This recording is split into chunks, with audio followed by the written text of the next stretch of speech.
the father of heavy metal and the Prince of Darkness. Ozzy Osbourne has passed away at the age of 76. In the world of rock music, few names have had as much influence as Ozzy. He wasn't just a musical icon, but a legend beloved and respected worldwide. However, in the final weeks of Ozzy's life, things were not as we might imagine for such a star.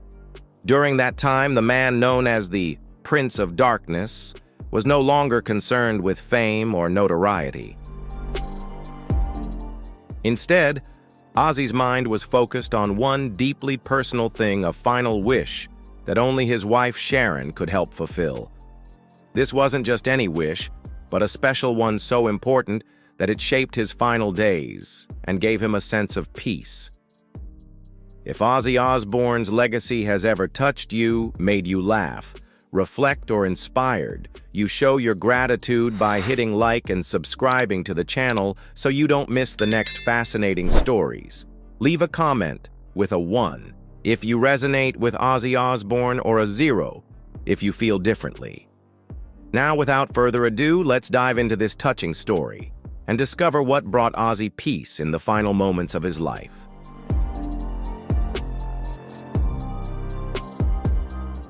Weeks later, Ozzy Osbourne passed away, leaving behind a monumental musical legacy, a life of chaos, and a farewell that broke the world's heart. With his death, the final curtain fell on the life of a legend. Ozzy Osbourne's final months were marked by a quiet awareness of the fleeting nature of time.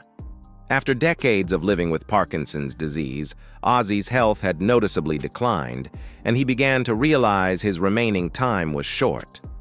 But through it all, Sharon Osborne, who had been by his side through the most turbulent years, was always the first to recognize the gravity of her husband's condition. She was not just his wife, but his friend and singular support system, facing with him the difficult days that not everyone saw. Sharon understood what was happening and did everything she could to ensure Ozzy had the most peaceful moments possible in his final days.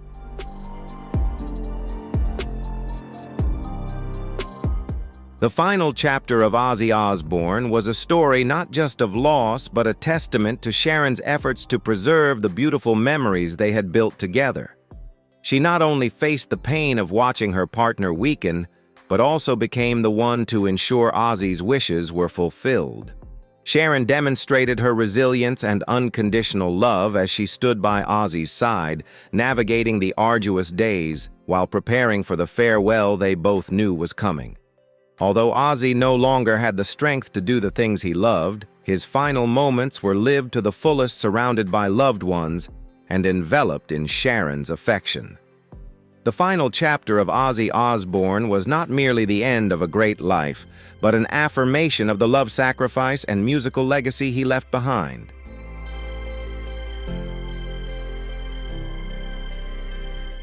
Parkinson's is an uncontrollably progressive disease, and it affected many parts of Ozzy's body, particularly his legs, as Sharon had shared in a previous interview. Although Ozzy's health situation was clear, and everyone knew his condition would not improve, witnessing someone who once had such a powerful stage presence become so frail was still incredibly difficult. What was remarkable, however, was that even as his body weakened, Ozzy maintained his mental strength. Those closest to him described him as an intelligent man who never lost his sense of humor, always making those around him feel close and warm despite his health. He continued to tell jokes and make witty remarks, putting those beside him at ease, even as everything around them grew more difficult.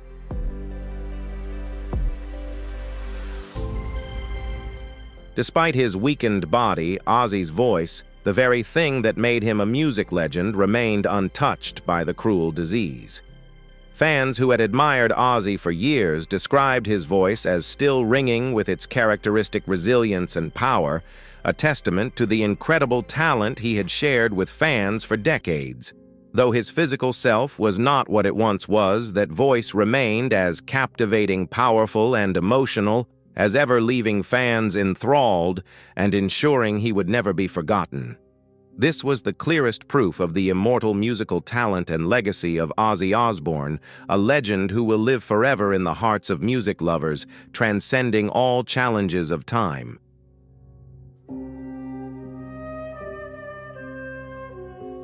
It was a strange dichotomy, a man physically weakened yet emotionally and spiritually sustained by something greater than himself.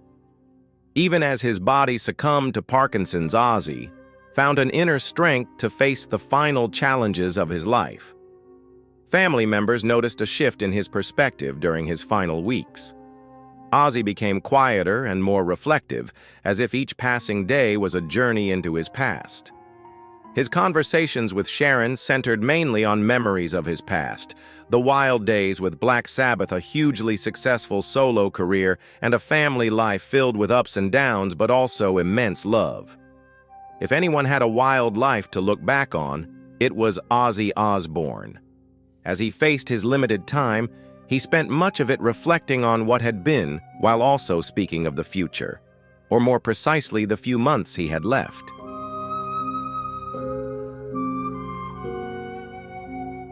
Sharon had hinted at those conversations, sharing that Ozzy had confided in her about incredibly important things he needed to accomplish before he could truly let go. These words were not just a reflection of his final desires, but the signs of a man who wanted to end his life with a sense of completion and peace. Whatever it was, Sharon affirmed she had made it her mission to ensure it would happen. For Sharon, it was more than just caregiving. It was a spiritual commitment to fulfill Ozzy's final wishes so he could pass on with peace of mind. In those final weeks, Sharon was not just a loving wife, but also his supporter in every moment, protecting the legacy Ozzy had built throughout his life.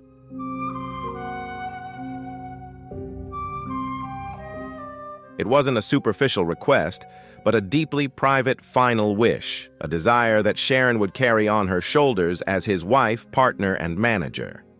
This wish was no small thing, but a heavy responsibility, a plea that Sharon committed to fulfilling with all her love and dedication. For the fans, the news of Ozzy's passing on July 22nd was a massive shock, marking the end of a music legend. However, for those closest to him, it was not just sadness, but a bittersweet comfort. Ozzy didn't just silently leave this world.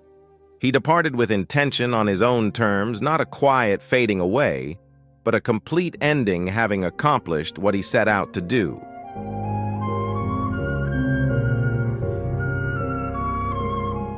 In his final moments, Sharon was always by his side, ensuring that Ozzy's last days were lived exactly as he wished. With resilience and boundless love, Sharon was not just a devoted wife, but the sole companion who helped Ozzy fulfill his final wish. Ozzy's final days were a combination of love and protection, of fulfilling his desires and preparing for his departure. And when Ozzy passed away, it wasn't a meaningless end, but a departure that was meaningful, full, and complete, just as he had chosen.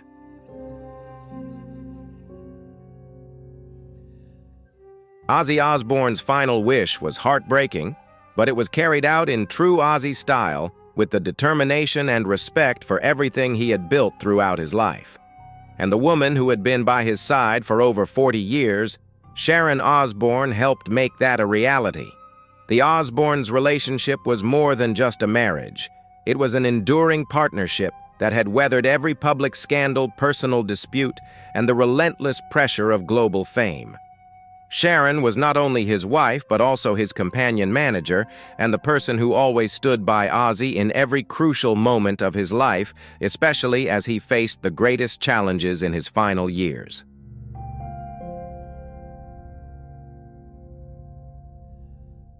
Through the ups and downs of their careers and personal lives, Sharon has shown unconditional love and devotion. They have faced many difficult times together, from struggles with addiction to the turbulent phases of Ozzy's career. But it is precisely during these moments that their love has risen stronger, becoming a testament to a relationship built on perseverance, understanding, and mutual respect.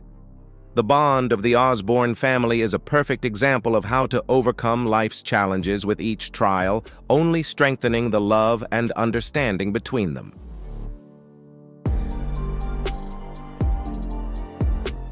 Sharon is not only Ozzy's wife, but she is also his manager soulmate, and in many ways, the one who has kept him grounded during tough times. Her connection with Ozzy is not just based on love, but also on unwavering support and loyalty. The couple first met in the late 1970s when Sharon's father, Don Ardon, was managing the band Black Sabbath. Sharon, a strong, intelligent, and charismatic woman, immediately formed a special connection with Ozzy. Their relationship began not only with romance, but with deep understanding and empathy. Sharon was not just a devoted wife, but also the person who helped Ozzy face the challenges in his career, particularly during the difficult years when he battled addiction and personal issues.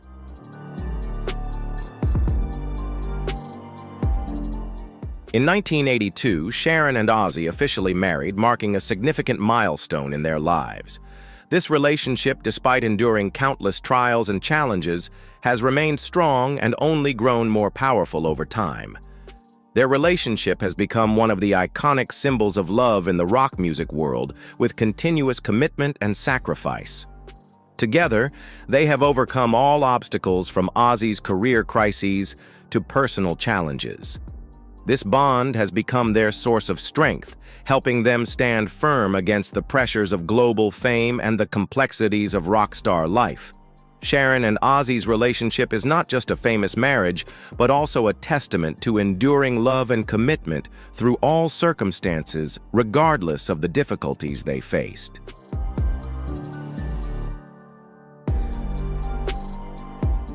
Throughout his struggles with addiction challenges that were fully documented in Ozzy's career, Sharon remained by his side as a companion and a steady source of support, ensuring that Ozzy's career and life didn't completely fall apart. During the most difficult years when Ozzy was battling personal issues and addiction, Sharon was the one person who stood unwaveringly by him. Even in the darkest times, she remained steadfast, patiently supporting and encouraging Ozzy to overcome those harsh challenges. She was not just a wife beside him, but also the one who helped Ozzy maintain his career and strength, preventing him from falling into the depths that many other stars had not been able to escape from.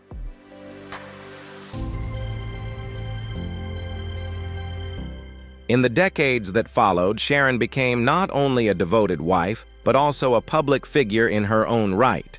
From managing Ozzy's solo career to collaborating on the MTV reality show, The Osbournes, Sharon was involved in every aspect of Ozzy's professional and personal life.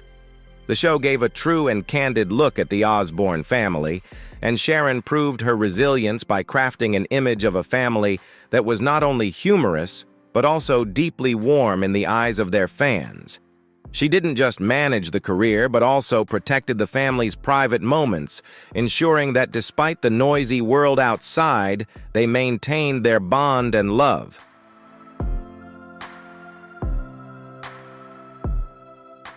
The Osbournes brought the family a new wave of fans, those who might not have been Ozzy's music fans, but were drawn to his relatable humor and the chaotic charm of each episode. The show offered more than just funny moments from Ozzy's family life. It gave audiences a completely different side of him, an Ozzy who was approachable with vulnerabilities and thoughts just like anyone else. The relationship between Ozzy and Sharon, along with their children, became a highlight of the show, showcasing how the family navigated challenges with empathy, love, and plenty of laughs. While not everyone loved Ozzy's music, the Osbournes helped him win the hearts of a much broader audience, those who found themselves reflected in the chaotic yet touching moments of this family.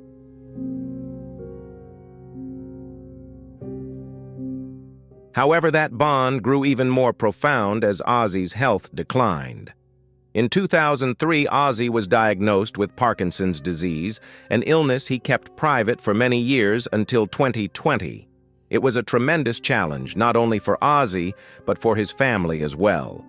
Throughout those years, Ozzy faced countless difficulties, from physical pain to the struggle of accepting an unchangeable reality. Despite being a powerful man and an icon of strength on stage, Ozzy had to endure the changes in his body and mind, with Sharon and his family serving as his greatest source of encouragement to continue fighting the disease.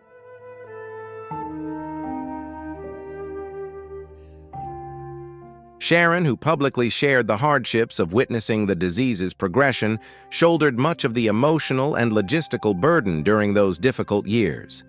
She was not just a devoted wife, but also a steadfast pillar of strength, always there for Ozzy when he needed her most. Sharon was the first to realize that their days on the road, the vibrant tours, and the special moments on stage were over forever.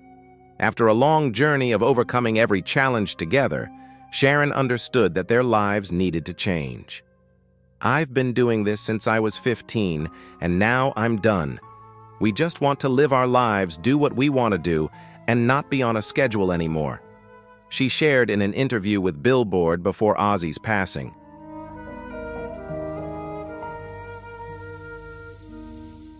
Sharon had hinted in interviews that Ozzy had shared with her something incredibly important he wanted to do before he passed away. Although she kept the details private, it was clear she was determined to fulfill Ozzy's final wish, ensuring his desires would be accomplished even in his last days. Ozzy's final weeks were not just a preparation for farewell, but a combination of ensuring his family had precious moments with him and protecting the legacy he had built throughout his life. Sharon did everything to keep the family close so that Ozzy could pass away in peace, knowing his memories and legacy would be remembered forever.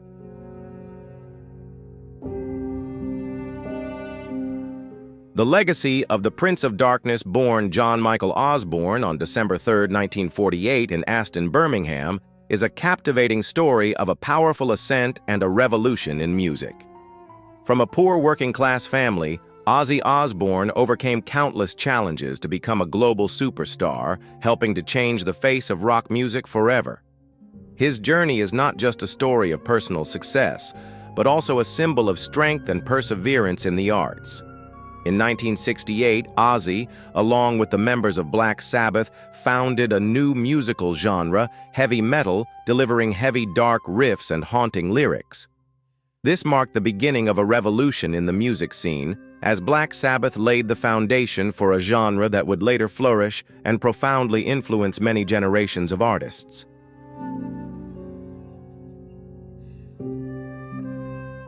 Black Sabbath's debut album, released in 1970, featured legendary songs like Paranoid, Iron Man, and War Pigs. These tracks not only changed the landscape of rock music, but also established Black Sabbath as a leading name in the industry. Their music, with its powerful melodies and profound lyrics, reflected the conflicts, anxieties, and instability of the era, making them indispensable icons in rock culture. Songs like Paranoid became essential staples in the musical catalog of later generations, and Ozzy Osbourne, with his mesmerizing voice and distinctive performance style, truly became the icon of a new musical genre and a legend in the hearts of fans worldwide.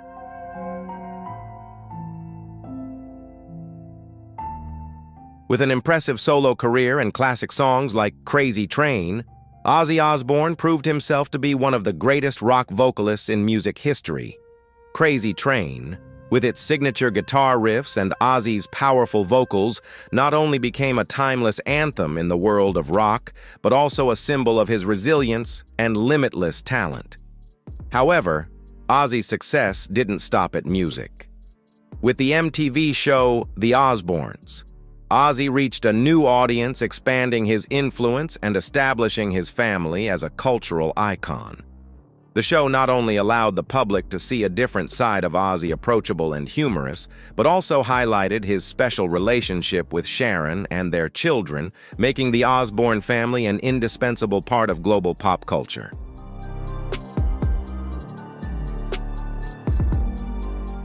Despite receiving countless accolades throughout his career, including being inducted into the Rock and Roll Hall of Fame and having a star on the Hollywood Walk of Fame, Ozzy Osbourne will forever remain one of the greatest legends in music history. His musical legacy is not only contained within his songs and albums, but also in the profound influence he has left on future generations of musicians. Every time he steps on stage, every time his voice rings out, Ozzy reaffirms himself as an immortal icon, a rock legend that no one can replace.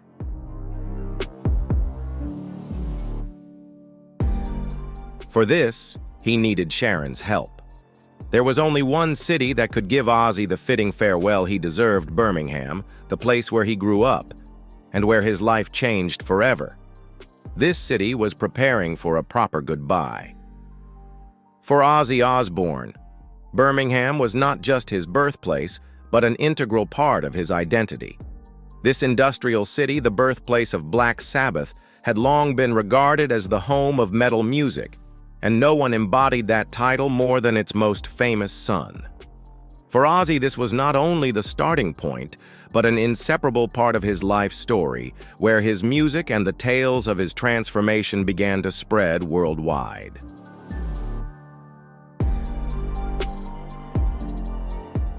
In the months leading up to July 2025, Birmingham transformed to honor Black Sabbath and their legendary frontman, Ozzy Osbourne. The local government announced the Summer of Sabbath event, a citywide celebration to recognize Black Sabbath's undeniable impact on music and global culture. This event was a profound tribute from the city to one of the greatest bands of all time. Art installations, concerts, and inaugurations were held, all focused on the contributions Black Sabbath and especially Ozzy Osbourne had made. The city bestowed its highest honors to acknowledge what the band had given to Birmingham, while also solidifying their place in the annals of world music history.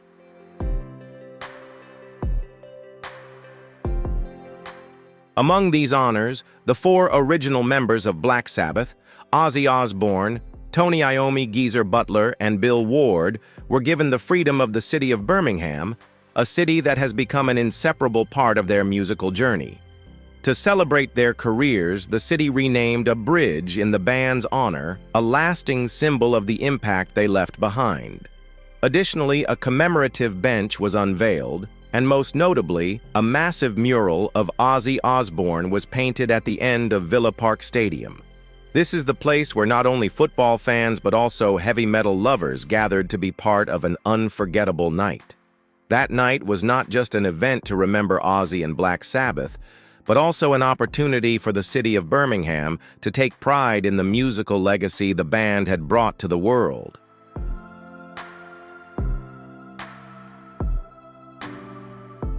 This return was not just a musical event, it was an emotional reunion. The event became a special and unforgettable experience for fans from all over. A fan from the US couldn't hide their excitement when they shared meeting Ozzy at his hometown was truly a once-in-a-lifetime experience. Comments like these highlight how extraordinary this concert was, as it wasn't just about the music, it was also about the connection between the artist and the fans, a deep bond built over many years.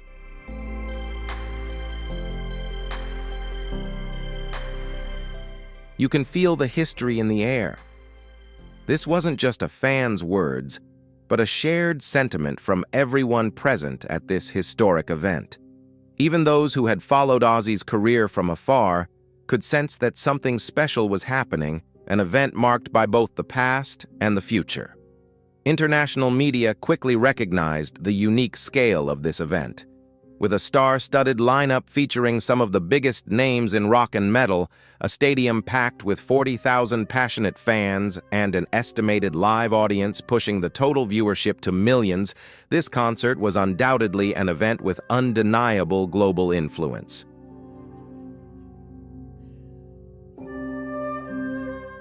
Even before Ozzy passed away, tributes had already begun to resonate, partly because of his indelible achievements, and partly because of his importance in shaping the rock and metal scenes. Ozzy's image, not just as an artist but as an icon, had become a guiding torch for future generations. His peers, who had journeyed with him through many ups and downs, could not hide their sorrow at his passing. Tributes came not only from close friends, but also from major names in the industry who had been inspired by Ozzy's music and lifestyle. Without a doubt, the legend of Ozzy Osbourne will live on forever in the minds of those who love music.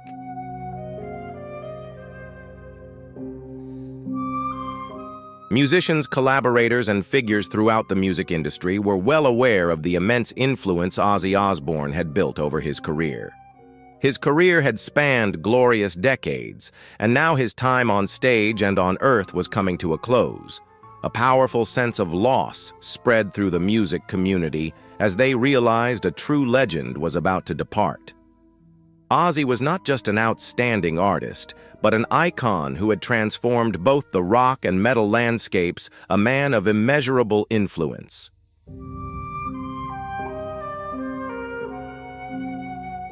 Sir Elton John, one of Ozzy's close friends, was among the first to publicly express his feelings after his passing. In his tribute, Elton John did not hide his emotion. He was a dear friend and a great pioneer who cemented his place in the pantheon of rock gods, a true legend. These words not only showed admiration, but also acknowledged the legendary status Ozzy had achieved in the music industry. His passing is a great loss not just for his family and friends, but for the entire musical culture he helped build. What are your thoughts on the legendary legacy of Ozzy Osbourne and the impact he has had on the rock music world? Share your thoughts in the comments below. Don't forget to hit like and subscribe to stay updated with more inspiring stories about the legends who changed the world.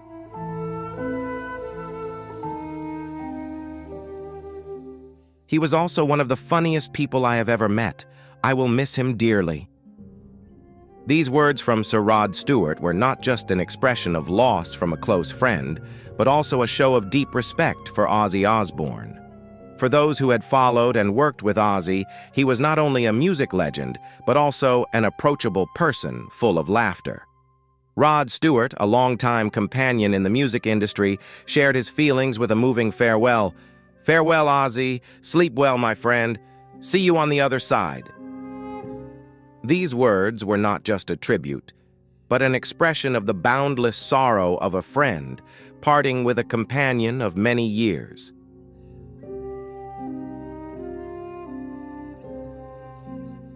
The sense of loss wasn't limited to Rod Stewart. Many other artists from various musical genres acknowledged Ozzy's profound impact on their careers. One of them was Ronnie Wood of the Rolling Stones, who described Ozzy as a true legend of Birmingham, not just in music, but in shaping and defining the city's musical culture.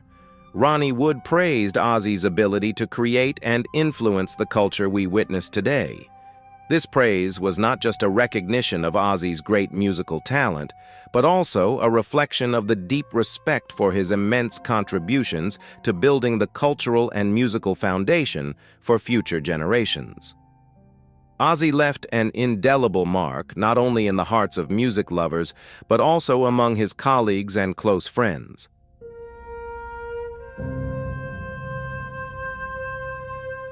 Metallica, one of the bands that performed at the Villa Park concert, honored Ozzy Osbourne in a way that was simple, yet touched the hearts of millions of fans. A photo of the band with Ozzy accompanied by a broken heart emoji was a symbol of their sorrow and deep respect for a legend. Though it was just a simple post, this tribute not only expressed admiration, but also reflected a deep understanding of Ozzy's influence on rock and metal. Metallica, one of the titans of the genre, used an image and a symbol to recognize a pioneer who changed the face of an entire category of music and left an unforgettable legacy.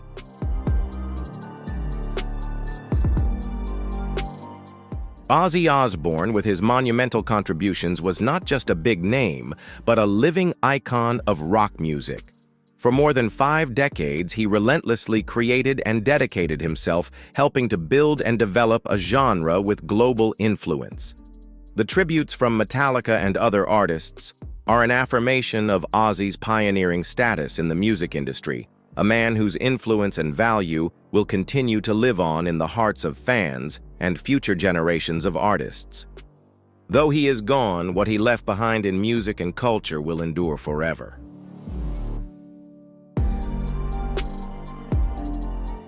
Ozzy Osbourne's collaborations spanned generations, from classic rock icons to modern metal bands, and his influence was not limited to music, but extended into the broader culture. Every generation of artists carries Ozzy's mark, that of a pioneer who changed how we understand rock and metal. His final weeks were not just a time for fans and the music community to share their grief, but also a clear realization that they were witnessing the end of a great chapter in music history.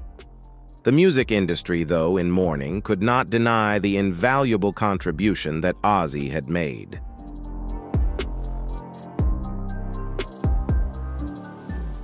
In interviews, Sharon hinted that Ozzy had shared something incredibly private with her, a request she promised to fulfill.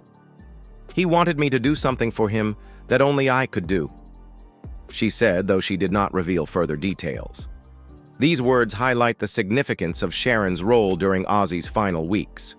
Sharon was not only his caregiver, but also the one entrusted with carrying out his final wishes, someone who understood the deep importance of what Ozzy had asked of her.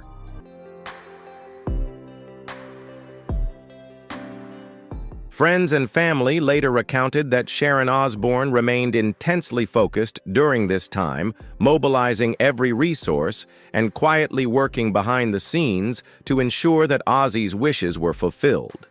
Despite the heart-wrenching circumstances, Sharon remained resilient, dedicated to caring for Ozzy, not only physically but also emotionally, ensuring that his every wish was carried out in full. Her sacrifice and devotion in these final days demonstrated that the love and bond they shared were not just between two people, but a unified family filled with love and deep understanding.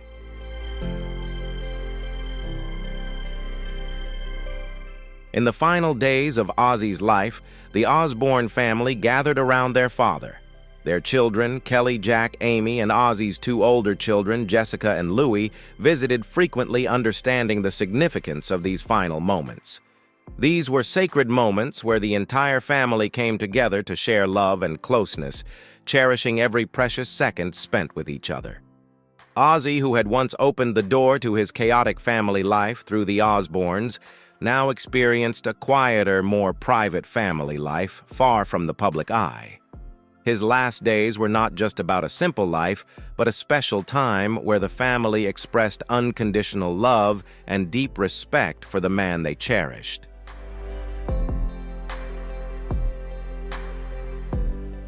Publicly, very few people knew what was happening behind closed doors. All eyes saw was an Ozzy whose health had significantly weakened, a man who had faced many challenges in his final days.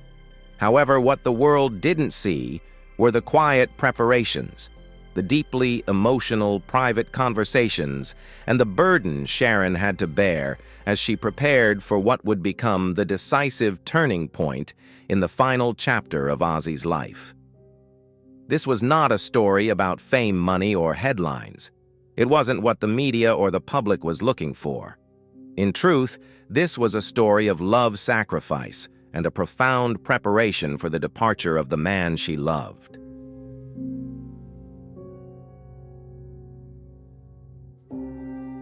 The way Ozzy left this world remained true to the person he always was, resilient, strong, and full of character. Sharon understood this better than anyone because she was the one who accompanied Ozzy through every difficult moment. Ozzy did not want to become the man with Parkinson's. He didn't want his image to be that of Ozzy in a wheelchair, weak and frail. For his final act, Ozzy wished only to live and to leave as the Prince of Darkness, a symbol of strength and an indomitable spirit, not an image of decline in the face of illness. This prayer was not just a wish, but something Ozzy wanted to engrave in the memories of his fans and loved ones.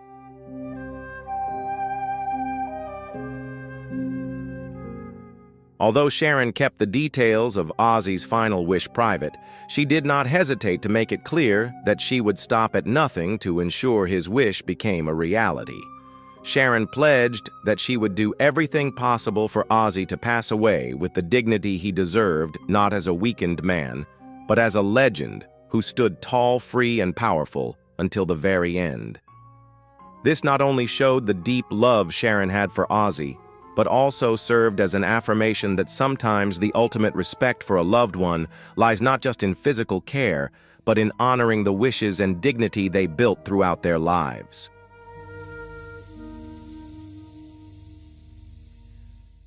In a heartbreaking revelation, Ozzy Osbourne's final wish was not to quietly retreat from the public eye, but to return to where everything began, Birmingham, for one last performance. A truly profound wish. It was not just to show his love for music, but also a desire to reconnect with his roots, with the place that nurtured and shaped him. Sharon, his wife, who had been by his side throughout the journey, revealed that Ozzy's greatest desire in his final weeks was to stand on stage in his hometown one last time. This wish was not just to honor his career, but to make a final connection with his close friends, loyal fans, and all those who had supported him throughout his life.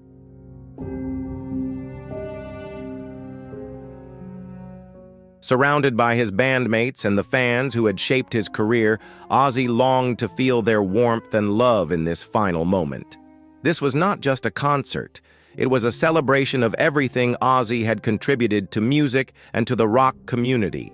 Sharon knew that fulfilling this wish was no easy task, but she understood that this was the way Ozzy wanted to close this chapter of his life, an ending full of meaning, completeness, and authenticity to the person he was.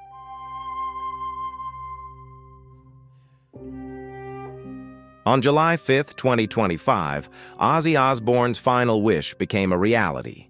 Sharon organized a concert titled Back to the Beginning at Villa Park, turning the home stadium of Aston Villa Football Club into a sacred place for heavy metal music.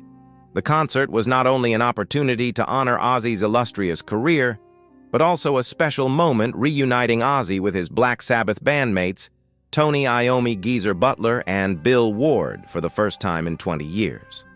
This was not just a reunion after a long period of separation, but also an emotional farewell, a final song from the men who had shaped rock music history.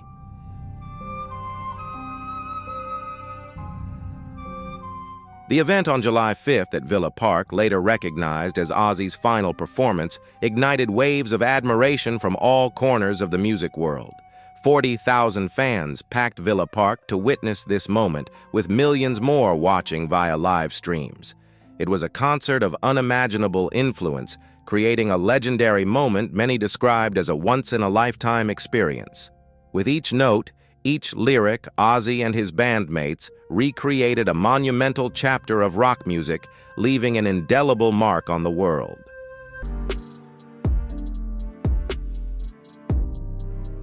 Metallica, Guns N' Roses, Slayer, and Anthrax all took the stage as supporting artists, expressing their deep respect for Ozzy Osbourne, the man who helped shape the heavy metal genre. These legendary bands were not only industry friends, but also individuals who had been profoundly influenced by Ozzy's monumental career. Together, they created an emotionally charged musical atmosphere where each note and melody reflected their respect for the man who had had such a broad influence on them. The only place we could do this is Aston, because that's where Ozzy was born and raised, Sharon shared. Her words were not just an introduction to the venue, but also an affirmation of Ozzy's deep love and connection to his hometown.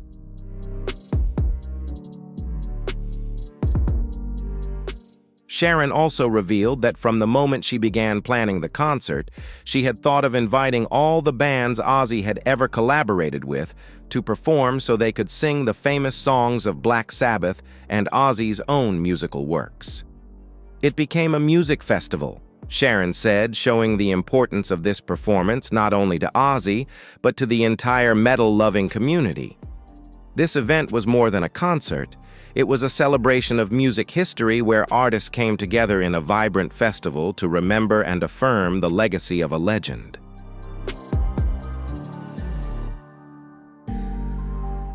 When Ozzy appeared seated on a black throne in the center of the stage, the roar from the crowd was deafening.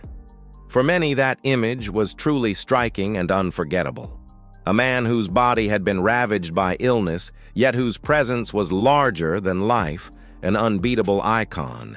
He sat there like a king of rock, a living legend embodying a resilience and an indomitable spirit that no one could deny. People saw not just an artist, but a myth coming to life in every moment. When he spoke opening the show with the choked-up words, "Mum, I'm home," his voice trembled with emotion. Though no one realized it then, this was the final moment Ozzy would come home to the place where he had started it all.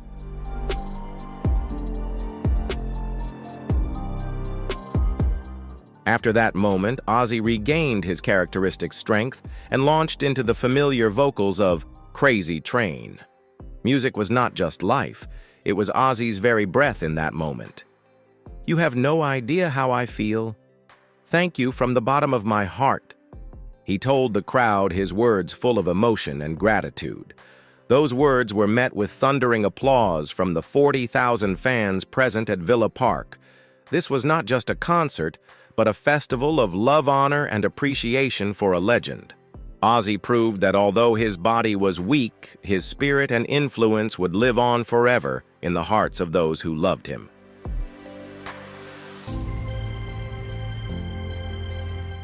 Black Sabbath's setlist for the concert was inspired by their early classics, the tracks that had become indispensable symbols of their career: War Pigs, Iron Man, Paranoid. These songs were not just musical works, but inseparable parts of rock's musical heritage. Although the performance was brief, it still carried a sense of finality, an emotional conclusion where every melody evoked memories of the long journey the band had undertaken. Fireworks lit up the night sky, creating a mystical and romantic backdrop as the band took their final bow, sending an emotional farewell to a career that had spanned more than half a century. This was more than a concert. It was a festival of memory and love for music.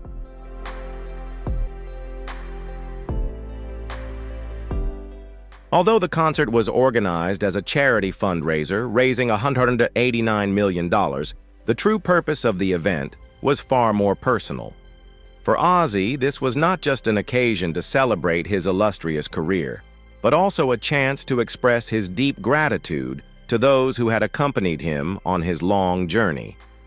Despite all the adoration and admiration from the audience and the music community, this concert was Ozzy's own personal journey, a journey to say goodbye to feel the final moments of his remarkable career and life.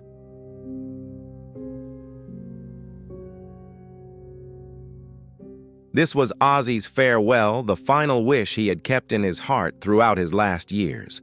Ozzy had known for a long time that his life wouldn't last much longer, and rather than feeling fear or despair, it only fueled his determination to fulfill his greatest dream, to leave this world the way he had always imagined. Not quietly, not in the shadows of illness or weakness, but in a grand performance, singing and playing music on stage before the fans who had shared in his glorious moments. This was the request he had made to Sharon, his life partner, who had stood by him through all the ups and downs. His only wish was to have one final performance, one last bow on stage, the place where everything had begun, where music had shaped his life.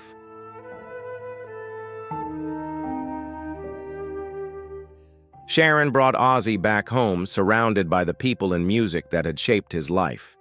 In that emotional moment, she tearfully revealed, "He wanted me to remind him of his true self."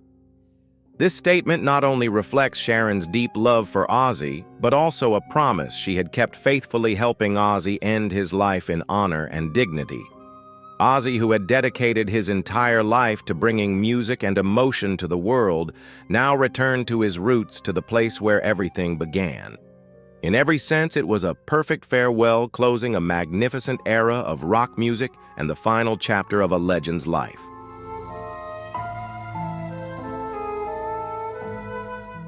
On July 22, 2025, just 17 days after his final performance, Ozzy Osbourne passed away at the age of 76.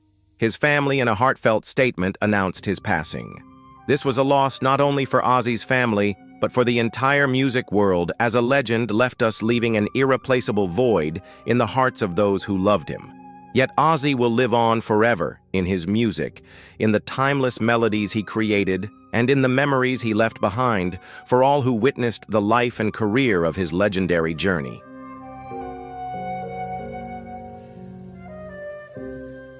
With immeasurable sadness, our family is heartbroken to announce that our beloved Ozzy Osbourne passed away this morning.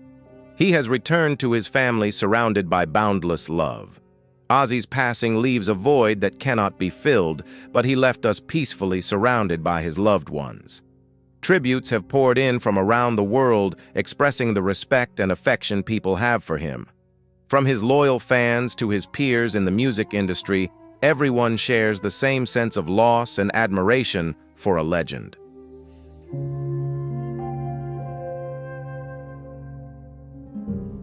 Ronnie Wood, a member of the Rolling Stones, described Ozzy as the undefeated king of heavy metal, a well-deserved compliment for someone who reshaped the entire face of the genre. Sir Elton John, a close friend of Ozzy, was visibly moved as he called him a true legend, and a friend he would always cherish. These words reflect the deep respect and love that top artists in the music industry have for Ozzy, who was not only a legend but also a loyal and sincere friend throughout many years. Tony Iommi, a member of Black Sabbath and also a close friend of Ozzy, mourned the loss of his bandmate and dear friend. He shared with sadness, "I can't believe it.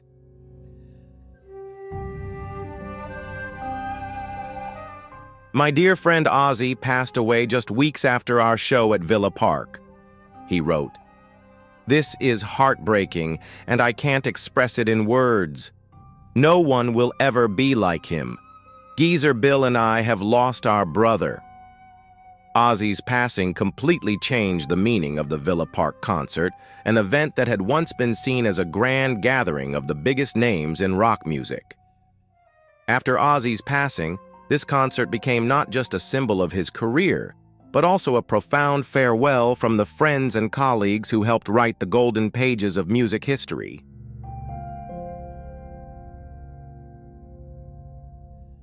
It was not just a fundraising concert or a reunion, but the final chapter of an extraordinary life.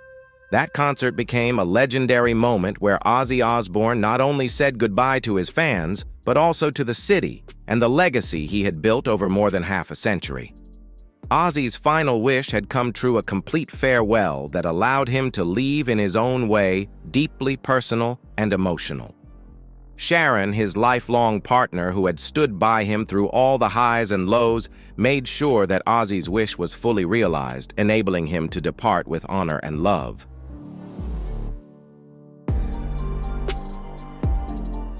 Ozzy Osbourne leaves behind Sharon, his wife, along with their children Kelly, Jack, and Amy, along with Jessica and Louie from his first marriage. He also leaves behind several grandchildren who will carry on his legacy. Though Ozzy has passed, his family and those who loved him will continue to carry the monumental music legacy he created. Ozzy dedicated his entire life to music, and future generations will forever remember him as an irreplaceable legend in the history of rock and heavy metal.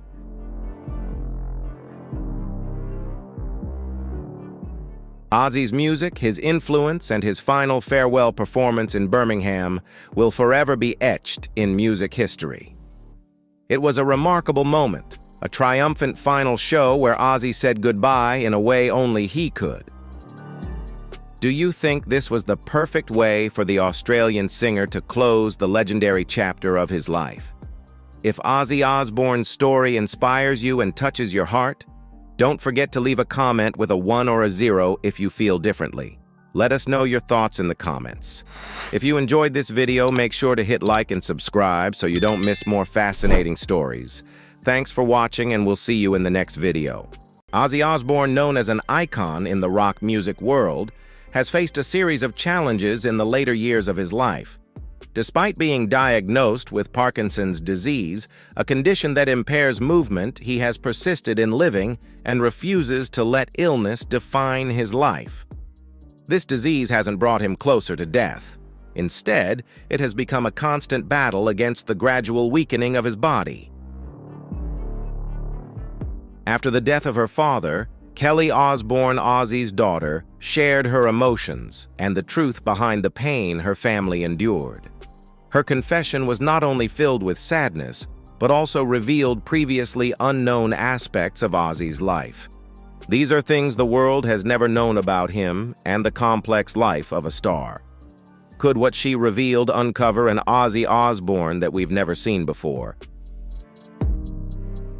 Surely you've heard of Ozzy Osbourne, a music legend.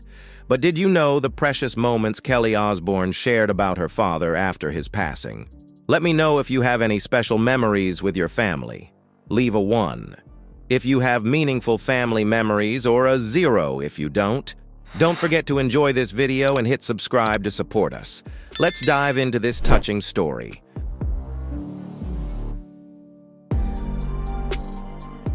In the later years of his life, Ozzy Osbourne fought against a rare hereditary form of Parkinson's disease. Before realizing he was ill, he believed his hand tremors were due to substance abuse. However, in 2003, he discovered the true cause, and since then, he has had to live with daily medication to manage his condition.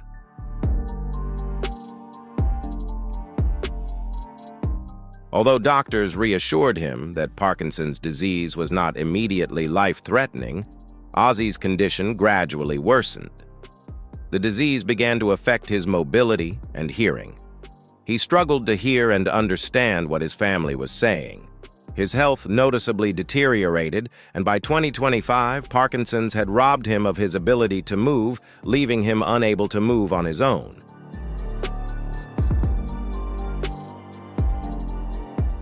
Despite facing increasingly severe health issues, Ozzy Osbourne continued to perform on stage. Although he had to cancel several major tours due to illness and health problems, he still demonstrated his indomitable spirit. In early 2020, he had to cancel another tour to seek treatment in Switzerland, and even had to confront emphysema as well.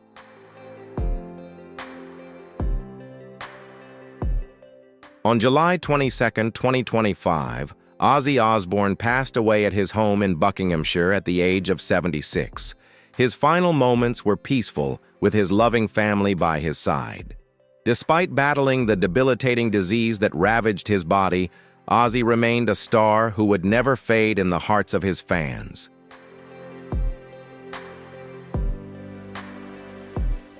Ozzy Osbourne, the renowned British rock star, passed away at the age of 76. In his later years, he faced countless health challenges, yet he never allowed them to dominate his life.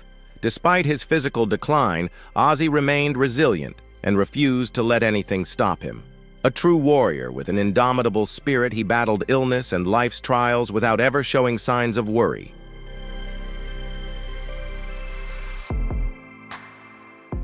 Known as the Prince of Darkness on stage, Ozzy Osbourne was not only a powerful artist, but also a man with complex emotional relationships. His love affairs, while numerous, did not always bring him peace. Ozzy went through many challenges in love and family, from relationships that seemed stable to the heartache of being a father and a husband.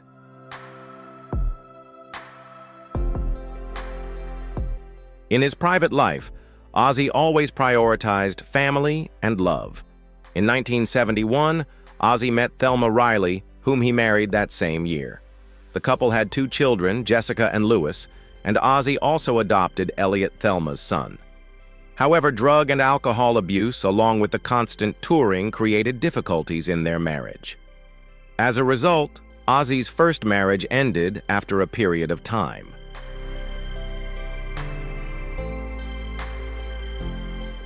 After his first marriage ended, Ozzy Osbourne found new love with his manager Sharon. Though their relationship faced challenges, the strong love between them helped them overcome obstacles. They married on July 4, 1983, coinciding with America's Independence Day, and built a new family with 3 children, Amy, Kelly, and Jack. Ozzy felt immense happiness becoming a father once again and decided to undergo a vasectomy after Jack was born, as he felt his family was complete.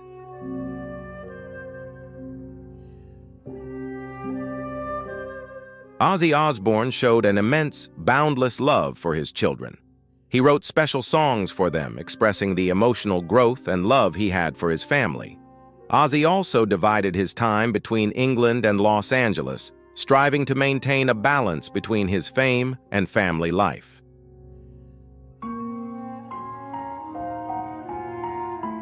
Finally, Ozzy became a grandfather. Although his experience as a father had its flaws, it was filled with genuine and valuable moments. Ozzy never hid his past mistakes. Instead, he learned from them to better himself. And now, let's listen to Kelly as she shares about her father.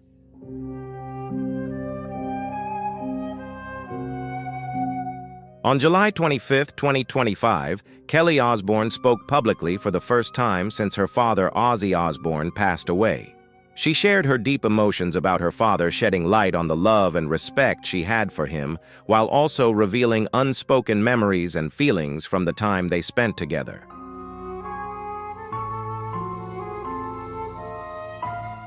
Kelly Osbourne quietly endured the pain for many days, a sense of loss so vast that words couldn't capture it.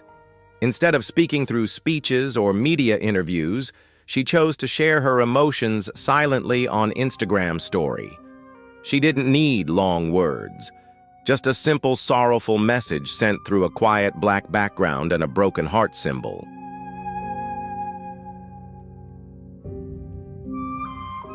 Although the message seemed simple, it carried a deep sorrow that only those who have lost a loved one can truly understand.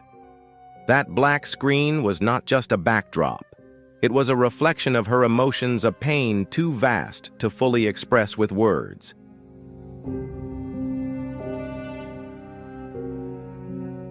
Ozzy Osbourne.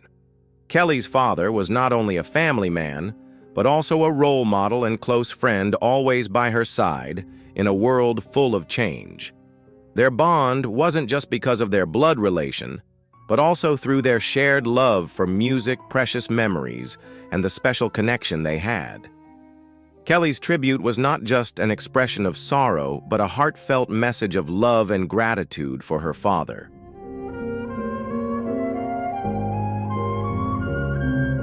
She didn't stop at just a simple post.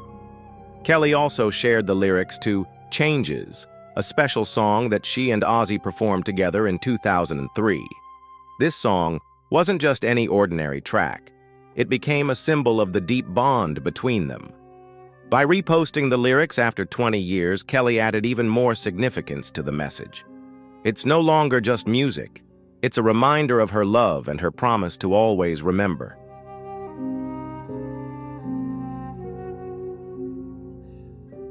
When false rumors and fake news about Ozzy Osbourne's health spread before his passing, Kelly spoke out strongly to defend her father. She refused to accept the fabricated stories, misleading headlines, and AI-generated fake videos claiming that her father was nearing death. Kelly called these rumors cruel and deceitful, asserting that her father did not deserve to endure such disrespect.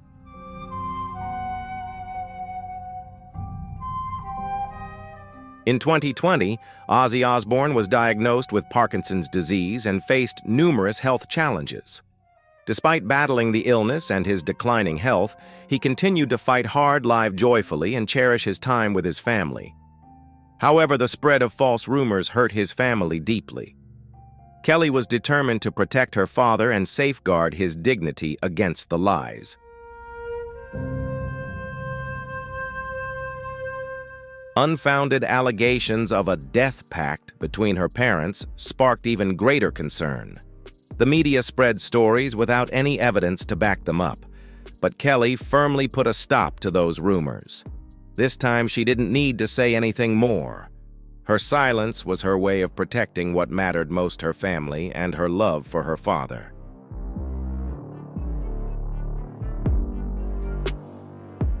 Kelly Osborne didn't hesitate to speak out loudly, denying the false accusations, firmly asserting that her parents were real people, living authentic lives and loving sincerely. In those painful moments, she mustered all her courage to protect her family's secrets, showing that she is a brave daughter willing to endure hardship to safeguard her loved ones.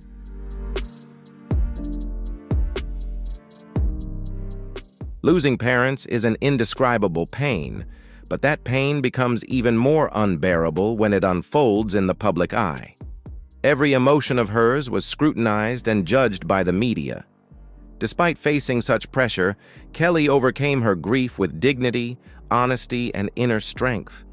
Her condolences were not meant to stand out or draw attention, but were sincere, coming from the heart and her deep respect for her father.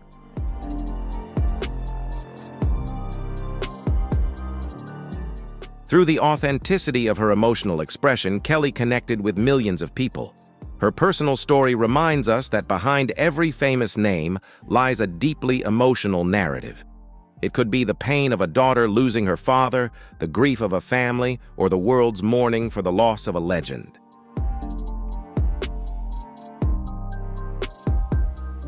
Despite still grieving Ozzy's passing, Kelly has shown her respect for her father by living authentically. She cherishes the beautiful memories they created together.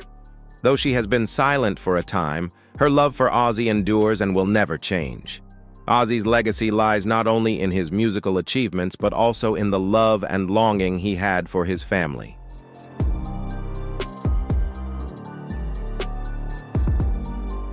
For Kelly, Ozzy Osbourne was not just a famous rock star, but the heart companion and father who stood by her through all of life's ups and downs. Their relationship was not built on public image, but on genuine love, unwavering trust, and the joy they shared during their years together.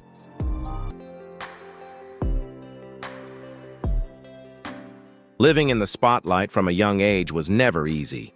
Kelly constantly faced public scrutiny, judgment, and criticism. Yet amid those challenges, Ozzy was always there not just as a father, but as an indispensable companion. He was her rock, always supporting and protecting her.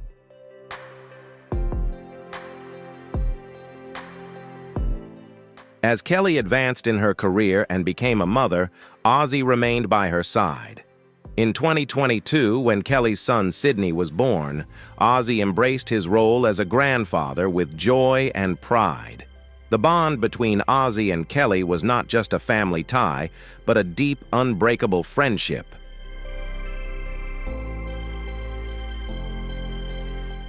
Ozzy and his grandson Sydney grew incredibly close, almost like best friends. Ozzy was not just a grandfather, but a companion, always showing joy and love when spending time with Sydney.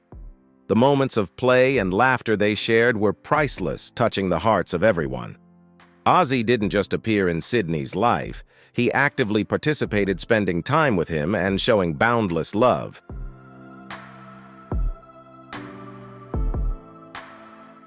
Ozzy's love for Kelly was shown not just through words, but through concrete actions. He was always there to support her during the most significant moments of her life. A special example of this love took place in July 2025 at Ozzy's final concert.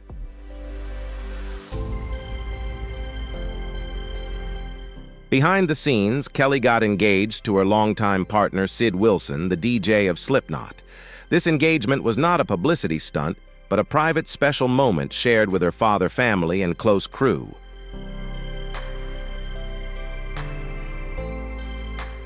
Ozzy infused this emotional moment with his signature humor, making the occasion even more memorable. Though the day was a mix of joy and sorrow, it was a remarkable event, filled with love and family, marked by a profoundly meaningful final performance.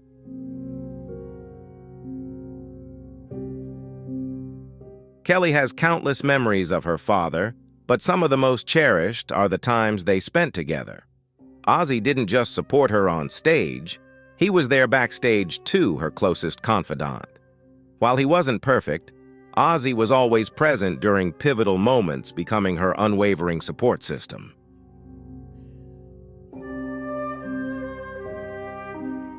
Their bond was built on deep conversations, quiet moments, overcoming challenges together, and endless laughter. Ozzy was the one who taught her, made her laugh, and always believed in her. Because of this, Kelly didn't just see him as her father, but as her best friend in life.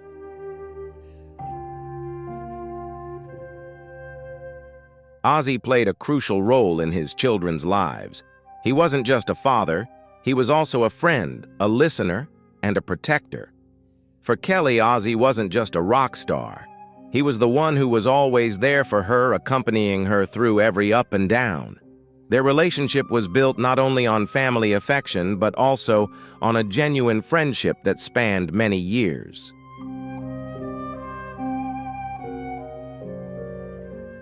Between Ozzy and Kelly, there's an unbreakable bond. Whether it's their shared musical creativity, their emotional synchronicity, or simply the years they've spent together, their relationship has always been strong and unique. Now, reflecting on her father's influence, Kelly doesn't just recall his musical achievements or album sales. She sees a father who always put family first, a man who brought comfort to a chaotic world.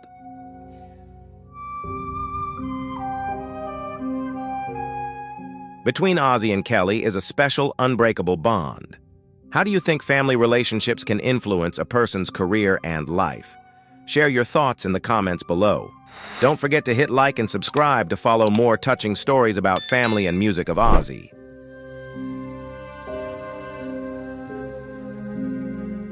In the public eye, Ozzy was a completely different person.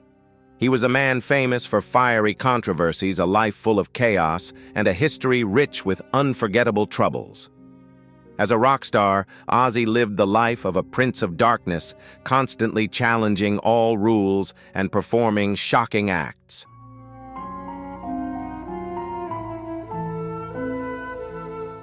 Despite this, behind the glare of fame, Kelly saw a man carrying his own pain and a deep desire for family love. Ozzy might be a prince of darkness in the public eye, but to Kelly he was a respectable father, a close friend, and a loving grandfather.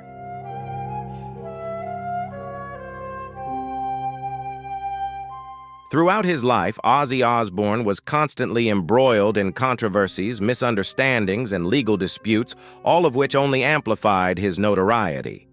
Whether intentional or not, Ozzy's actions consistently took people by surprise. But behind all that chaos, Ozzy remained a human being, fierce, passionate, and undeniably unforgettable.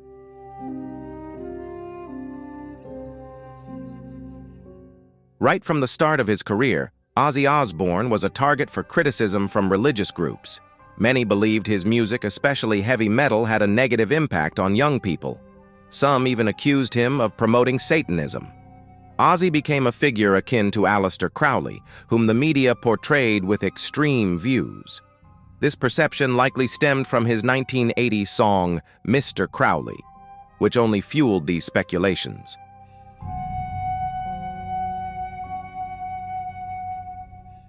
However, Ozzy always denied being a Satanist. Though he sometimes flaunted these ideas through his music, Ozzy consistently adhered to Anglicanism and even prayed before every show. This strange contradiction created a gap between how the public perceived Ozzy and who he truly was. Despite his image as a rebel who lived by his own rules, Ozzy never abandoned his religious beliefs.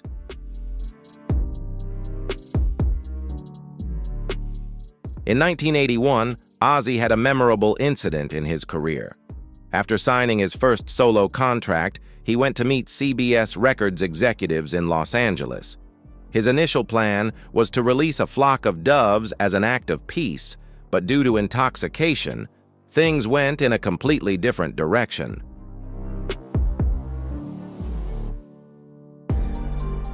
Instead of releasing the doves, he bit the head off, one spat it out, and blood streamed from his mouth. Security tried to remove him, but he grabbed another bird and repeated the act. This incident caused a massive shock and quickly became one of the most infamous moments in music history. Although this event haunted him for years, it remained a bizarre part of Ozzy's career.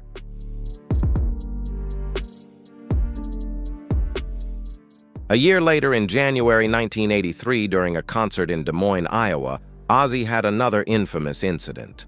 An audience member threw a bat onto the stage. Ozzy thought it was a fake bat, so he bit its head off. However, he quickly realized it was a real bat. It's unclear whether the bat was alive or dead, but Ozzy had to get rabies shots. Despite this, he still felt proud of the event. In 2019, he even held an anniversary event selling plush bat toys with detachable heads, which quickly sold out.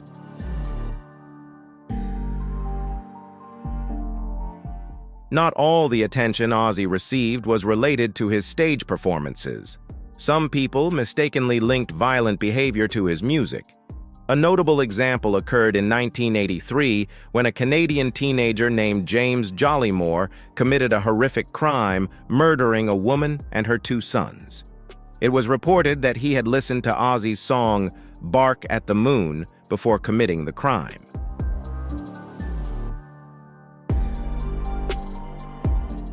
This association proved highly controversial and led to relentless criticism for Ozzy. However, he consistently maintained that his music was not intended to incite violence and was simply an expression of an artist's musical personality.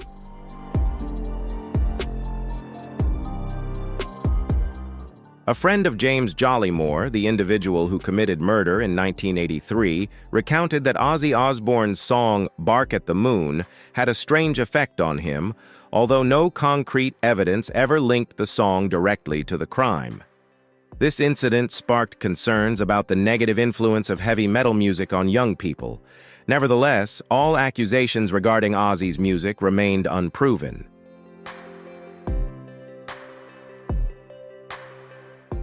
In 1984, another tragedy occurred when a teenager named John McCollum from California committed suicide while listening to Ozzy's music.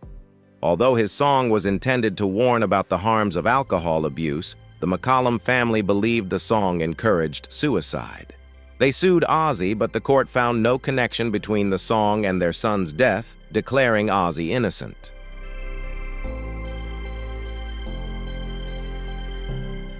However, Ozzy continued to face numerous lawsuits. One notable case in 1991 came from the parents of another young man. However, the court still ruled in his favor. Despite facing many legal challenges, Ozzy always managed to protect his rights.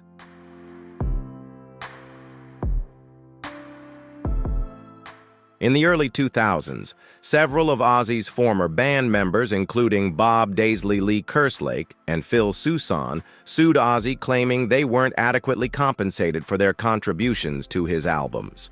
However, the court once again ruled in Ozzy's favor and dismissed these lawsuits. Ozzy's management then made the controversial decision to replace the original recordings on those albums with new ones performed by other artists.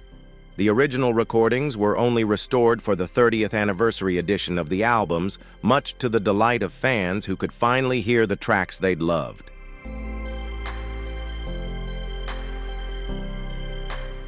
In 2010, Australian guitarist Tony Iommi settled a legal dispute with Ozzy regarding the Black Sabbath trademark. Despite their disagreements, they fortunately reached a peaceful resolution. The two decided to set the issue aside and made it clear it was solely a business matter unrelated to their personal relationship.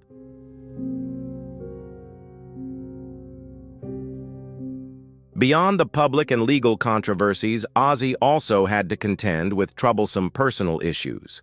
In the 1980s, Ozzy confessed to killing 17 cats while under the influence of illegal substances. This revealed the severe impact his addiction had on him. This wasn't just a sign of the internal battles Ozzy faced, but also a testament to the harsh realities of the life he endured.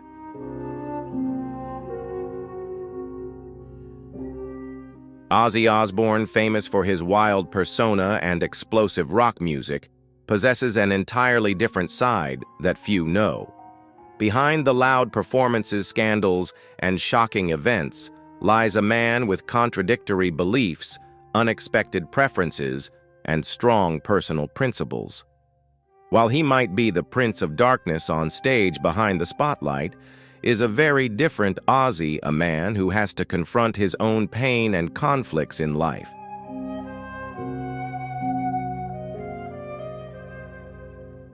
From a young age, Ozzy Osbourne displayed a rebellious nature and a fearlessness in breaking societal rules.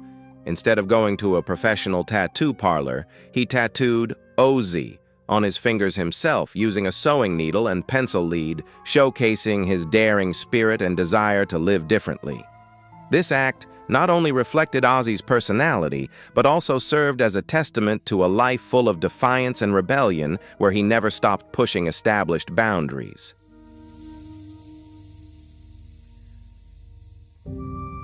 Despite being known for his dark music and Prince of Darkness persona, Ozzy also possesses a fun-loving and humorous side.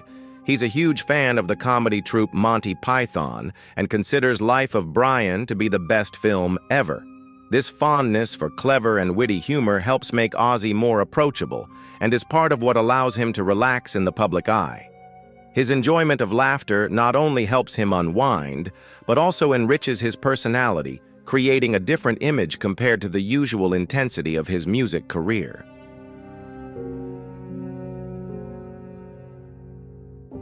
In 2013, a small fire broke out at Ozzy's home in Beverly Hills, causing him minor burns. However, what surprised everyone wasn't the fire itself, but his incredibly fast recovery. Despite his injuries, Ozzy remained resilient and didn't let the incident hold him back. For his 65th birthday, Ozzy asked fans to donate to a cancer charity in London instead of giving gifts or throwing parties. This act showcased Ozzy's compassion for those in need and affirmed that kindness can indeed come from a rebellious rock star like him.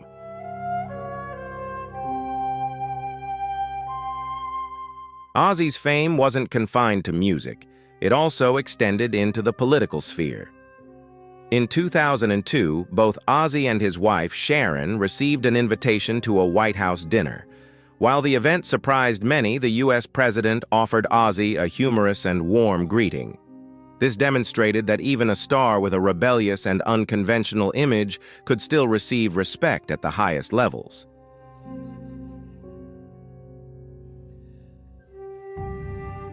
Despite many people labeling Ozzy as a Satanist, this is untrue.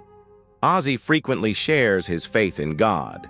He was baptized in the Church of England and attended Sunday school as a child.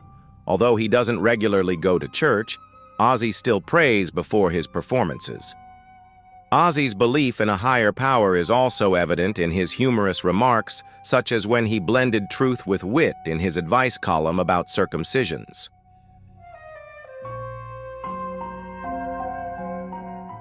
Ozzy Osbourne is a man with clear views on political and social issues. In 2009, he criticized the British Prime Minister for spending too much time socializing with celebrities instead of focusing on serious matters like the sacrifices of soldiers in war. Although not entirely against war, Ozzy always sought justice. Songs like War Pigs and Thank God for the Bomb reflected these ideologies.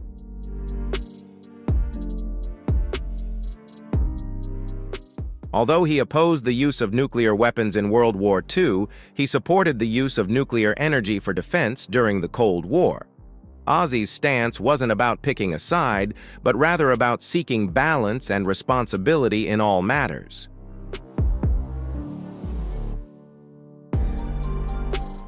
Throughout his life, Ozzy Osbourne has remained steadfast in his beliefs, particularly in his support for Israel.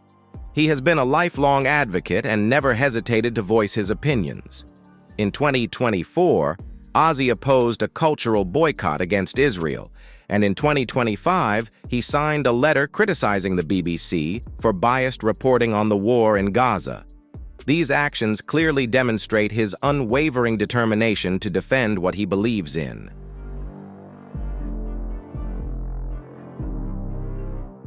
Ozzy didn't just sing about fighting for what's right. He also practiced what he preached. In the same year, he distanced himself from Kanye West due to his anti-Semitic remarks, clearly showing that Ozzy has strict boundaries when it comes to discrimination and hatred. Not only that, in American politics, Ozzy was not silent. He spoke out against President Donald Trump's response to the COVID-19 pandemic. When Trump used one of Ozzy's songs in his campaign, Ozzy strongly objected, arguing that political groups should not use his music without permission.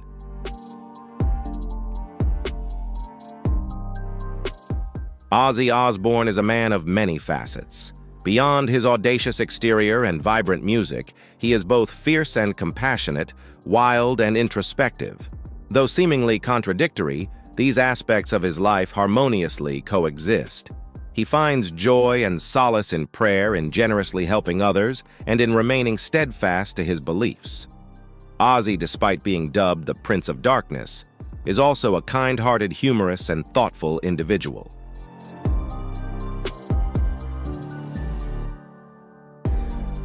Despite the chaos of his life, Ozzy has remained resilient and continued to pursue his passion for music.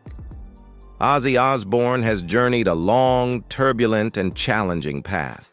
From his early career with Black Sabbath to becoming a renowned solo rock artist, Ozzy has always been a rule breaker who confronted challenges head-on.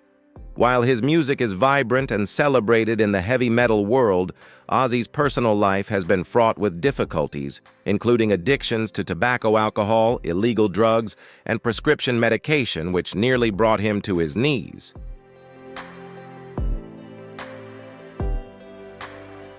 Ozzy started using illegal substances and alcohol right from the early days of his music career. While his band members also used illicit substances in the 1970s, Ozzy's habits were the most extreme. He took anti-alcohol medication, used street drugs, and smoked incessantly. Even when others were passed out after parties, Ozzy would continue his lifestyle.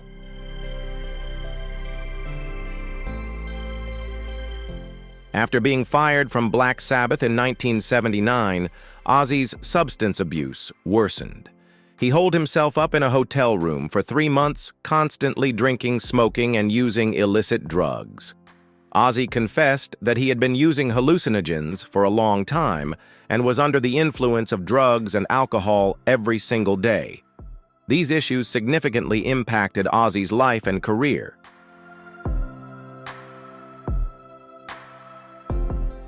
In 1971, after a concert in Denver, Ozzy Osbourne tried illegal substances for the first time, and that euphoric feeling significantly impacted his life.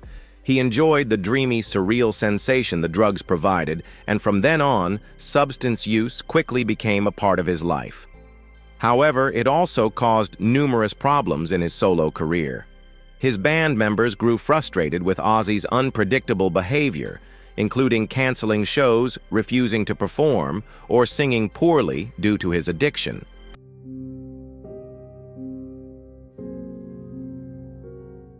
His addiction led Ozzy to exhibit erratic behavior he couldn't control, like the time he fired his entire band while drunk and had no recollection of it the next day. Those close to Ozzy, especially his wife Sharon, were also affected by his actions. In one particularly distressing incident, Ozzy, in a drunken rage, attempted to strangle Sharon. Fortunately, Sharon didn't press charges, but this event forced Ozzy to confront reality and seek help at a rehabilitation facility.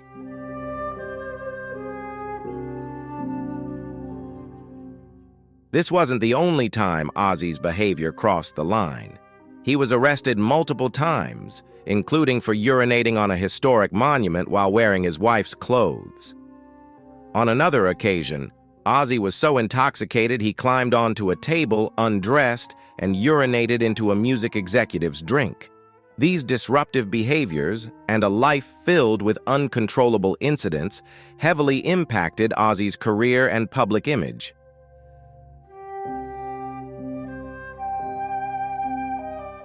In 2003, the situation became critical when it was revealed that Ozzy's doctor had prescribed him over 13,000 doses of 32 different controlled substances in just 1 year. Although the doctor was acquitted, this incident highlighted the severe extent of Ozzy's addiction. Ozzy had spent many years self-destructing, and scientists even studied his DNA to figure out how he managed to survive after all his substance abuse.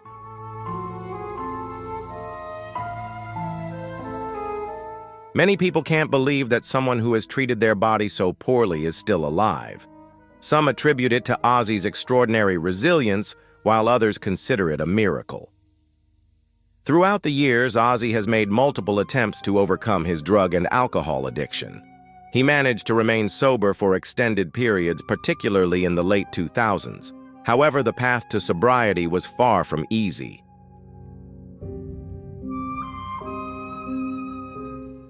In 2013, Ozzy admitted that he had relapsed for a year and a half. He shared that he was going through a difficult time emotionally, but publicly apologized to his loved ones and supporters. Ozzy declared that he was sober again and determined to make positive changes in his life.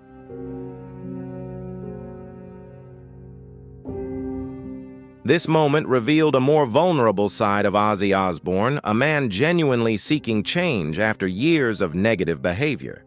His recovery process wasn't just for his own benefit, but also for his loved ones, especially his children. By 2021, Ozzy's son Jack had successfully achieved sobriety after 17 years, and both father and son frequently discussed their paths to recovery, sharing experiences and valuable lessons.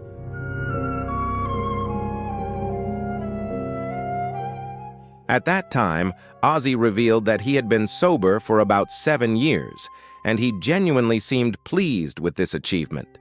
He had transformed from the aggressive, notorious figure of his past into a more mature, experienced, and profound man. Despite facing countless challenges, engaging in dangerous behaviors, and suffering both physically and mentally, Ozzy persevered and demonstrated an astonishing capacity for recovery. This transformation was not just a personal victory, but also a testament to his persistent and unwavering efforts.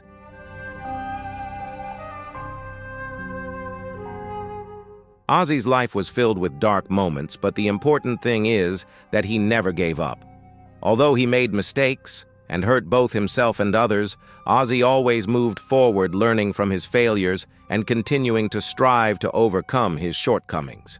He acknowledged his faults and never surrendered despite his imperfections.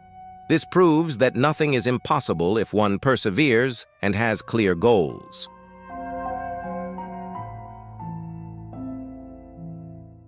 Ozzy Osbourne, a renowned musician, is known as a pioneer of heavy metal and for delivering energetic performances.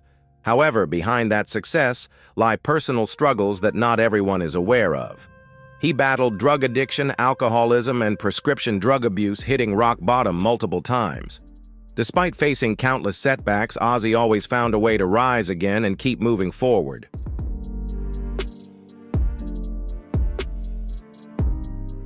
Ultimately, Ozzy realized the importance of support from his family and loved ones. He understood that only with the help of the significant people in his life, and by prioritizing a sober existence, could he maintain his sobriety and happiness. Ozzy went through a challenging journey, but he finally found a balance in life, something many aspire to. If you found Ozzy Osbourne's story inspiring, don't forget to like, subscribe, and click on the next video on your screen to continue exploring more stories of recovery and resilience in life. Are the children of the Prince of Darkness, Ozzy Osbourne, now living ordinary lives, or does that fierce rebellious spirit still surge through their veins passed down from their legendary father? We once caught a glimpse of their chaotic world through the wildly popular Osborne family reality show in the early 2000s. They carry the Osborne name, a name forever linked with chaos, controversy, and the kind of cultural shockwaves that leave a lasting mark on pop history. But that was only the surface. There was a time when the world couldn't look away from the Osbournes, from explosive arguments to bizarre yet strangely touching family moments that played out on TV screens around the globe. But have you ever wondered? Beyond the spotlight, beyond the staged mayhem and outrageous drama, what was really going on in the lives of Ozzy's children? If they've ever made you laugh, reflect, or feel inspired, show your love by hitting like and subscribing to the channel so you don't miss the next wild untold story. Drop a 1 in the comments if you relate to Ozzy's kids, or a 0 if your take is different. An emotional, unexpected, and unforgettable journey lies ahead. Stay tuned.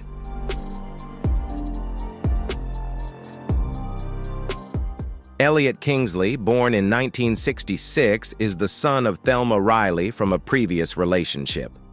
When Thelma married Ozzy in 1971, Ozzy officially adopted Elliot. However, at that time, Ozzy was only 22 years old and at the peak of his career with the band Black Sabbath.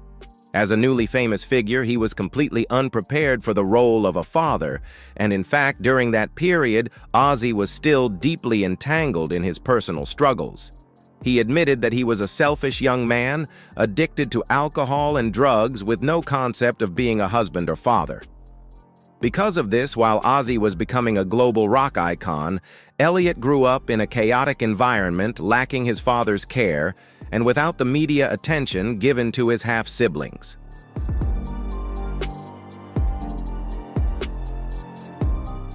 While Ozzy became a legend with his crazy on-stage antics like biting the head off a bat, Elliot chose a quieter artistic path. He dedicated himself to the theater, honoring classical dramatic culture with performances that were not bombastic, but full of respect and depth. Despite bearing the Osborne name, Elliot never leveraged his family's fame for personal gain. Instead of participating in the family's hit reality TV shows, he maintained a humble position and worked diligently in the theater, building a career on his own talent and passion.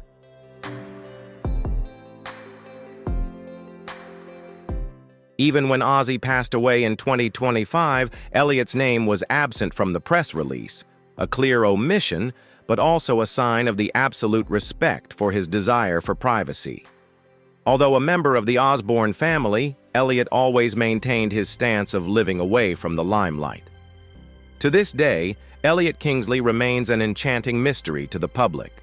A son living outside the reach of the stage lights, quietly building a peaceful life while constantly surrounded by the immense shadow of his legendary father. His silence is not an escape, but a choice to live a distinct life, unswayed by the noise of the showbiz world.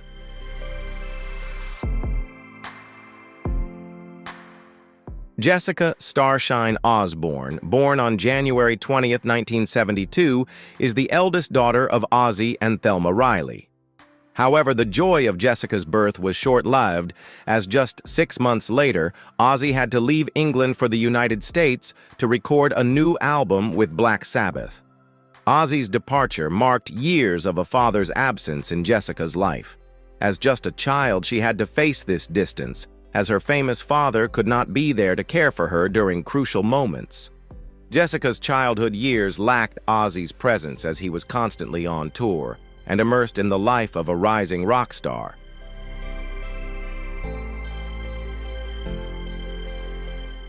During those years, Ozzy was absent, not only due to tours, but also because of his uncontrollable battles with addiction.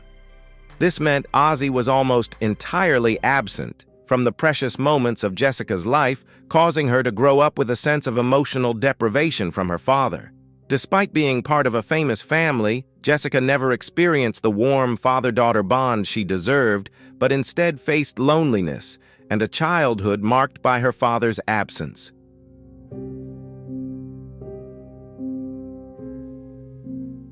In the documentary, God Bless Ozzy Osbourne, 2011, Jessica openly admitted that she has almost no memories of her father throughout her childhood. She shared that every time Ozzy returned home, it felt like meeting a stranger, as her father needed time to reacquaint himself with the family before disappearing again on his next tour. These brief encounters made it difficult to build a strong emotional bond between father and daughter. Jessica recalled, "Dad's childhood was chaotic, which truly reflected the absence of a father figure during her crucial formative years.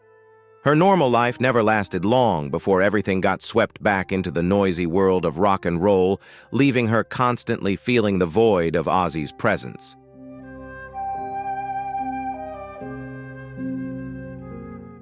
When Ozzy and Thelma's marriage ended in 1982, Jessica stayed in England with her mother. As a result, her life was largely separated from her father's wild world and the spotlight of fame. While Ozzy continued his music career, Jessica grew up in a peaceful environment away from the turmoil and chaos of the entertainment industry. Although her family was famous, she lived a relatively quiet life, untouched by the chaos Ozzy's career often stirred up. This distance helped her experience a more ordinary childhood, but also created a sense of emotional separation from the father she longed to be close to. These gaps, though unwanted, left a lasting wound in her memories.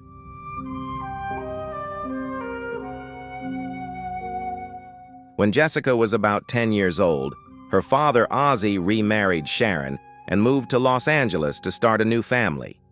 Despite this, Jessica chose not to follow her father and decided to stay in England, completely separated from Ozzy's new life in America.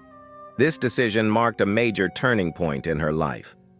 Throughout her adulthood, she avoided the glamour and frenzy of the showbiz world that her famous father inhabited. Instead, Jessica quietly entered the entertainment industry on her own terms, not pursuing the same path her father took. She did not seek fame or public attention, preferring to live a peaceful life away from the spotlight.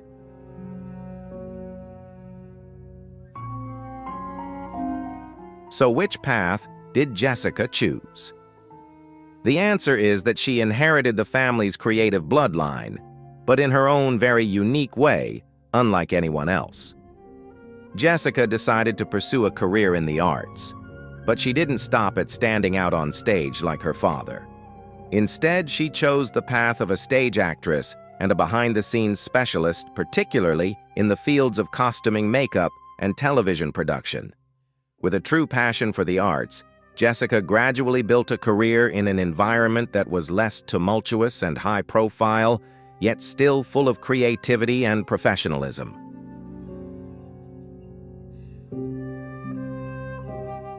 She took on several small but memorable roles in television series, such as Better Call Saul Manhattan and The Messengers. Many who watched these episodes would never have guessed that the woman making a brief appearance in those scenes was the daughter of rock legend Ozzy Osbourne. Jessica did not use her family's fame to get ahead. Instead, she relied on her own talent and personal effort to build her career. Despite being part of a famous family, she succeeded in creating her own path and earning respect in her chosen industry. In her personal life, Jessica became the mother of 3 children, Isabel, Harry, and Kitty, giving Ozzy his first grandchildren. The arrival of the grandchildren brought new joy to the Osborne family and also marked a significant turning point in Jessica's life.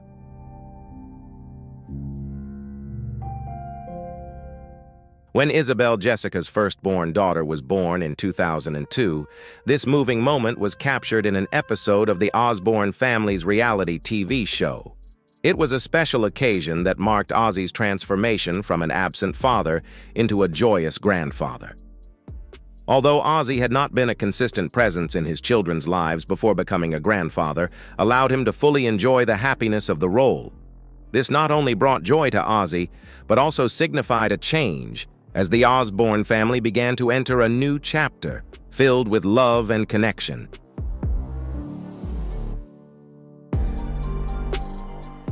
Currently, Jessica continues to live a private life in the United States, working in the film industry and specializing in costuming in Hollywood. She has chosen to live quietly and focus on her work, not seeking fame or public attention. Jessica completely avoids cameras and does not participate in family events or reality television shows. Instead, she uses her talent and passion to create quality artistic products contributing to the film industry. When Ozzy passed away in 2025, Jessica remembered him in a very quiet way.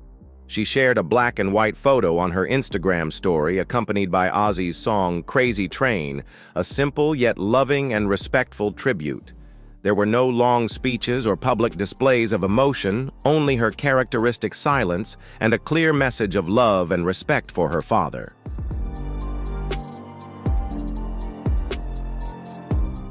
Born in 1975, Louis John Osborne is Ozzy's eldest son with Thelma Riley and Jessica's biological brother. However, like his sister Louis, also rarely appears in public. Despite the Osborne name, Louie chose to live a private life away from the spotlight and his family's fame. He was just a toddler when Ozzy's life began to enter a chaotic period. In the late 70s, Ozzy was caught in a spiral of addiction, a fierce wave that pulled him away from his family, and ultimately, he was fired from the band Black Sabbath, a shock not only for Ozzy himself, but also for his family.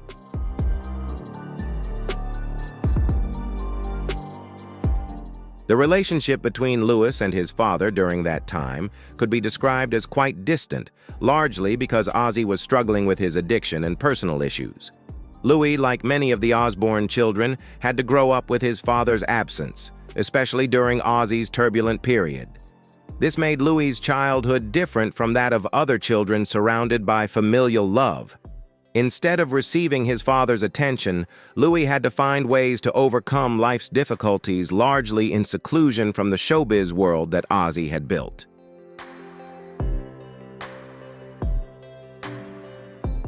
The relationship between Louie and his father during his childhood was quite distant, mainly due to Ozzy's absence as he was engulfed in addiction. Later on, Ozzy admitted that he couldn't even remember when his son was born, a heartbreaking confession that reflected the heavy toll that years of drug and alcohol abuse had taken on him. Like many other children in the Osborne family, Louie grew up with the absence of a father, missing the essential bonding moments that only a father's presence can provide. It took many years and sobriety for Ozzy to begin repairing his relationship with his son and restore what had been lost in the past.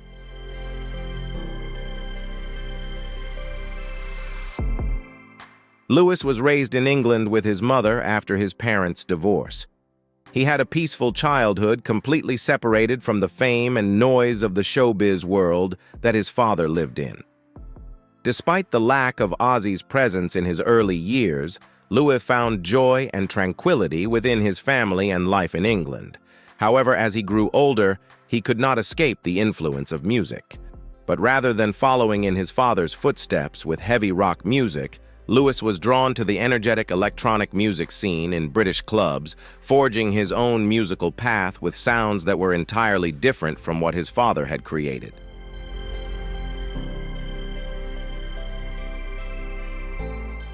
Determined to pursue his own musical journey, Louie quickly established himself as a talented DJ and music producer in Birmingham, where he grew up. Fueled by a strong passion for music, he chose not to follow his father's rock legacy, but instead found his calling in electronic music.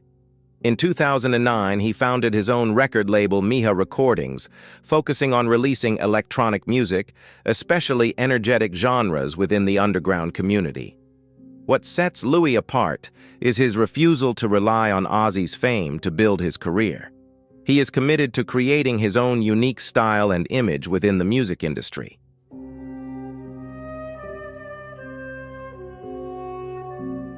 Although he maintains a low-profile lifestyle and stays away from fame, the name Osborne inevitably carries some influence in the music scene, particularly at club events in England and Ireland. This has sparked curiosity about Louis's relationship with Ozzy. The answer is clear: yes, he is Ozzy Osbourne's son, but instead of leveraging his father's name for success, Louis has chosen a completely independent and different path. He is steadily building his music career and writing his own story, free from the shadow of his family legacy. Louis has proven that he can succeed on his own talent and passion, despite carrying the name of a rock legend.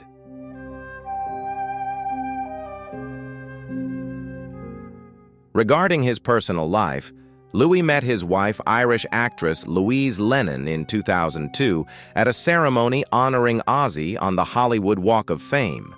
Although they had just met, their love blossomed quickly, and just a year later in 2003, they married in an intimate ceremony in Ireland. While their wedding should have been a momentous occasion for the whole family, Ozzy ironically could not attend as he was recovering from a serious ATV accident. However, Louis expressed understanding and affection for his father, saying, "I just want him to get better." This statement not only reflected his concern, but also showed that despite the distance that once existed between them, the father-son bond had never changed.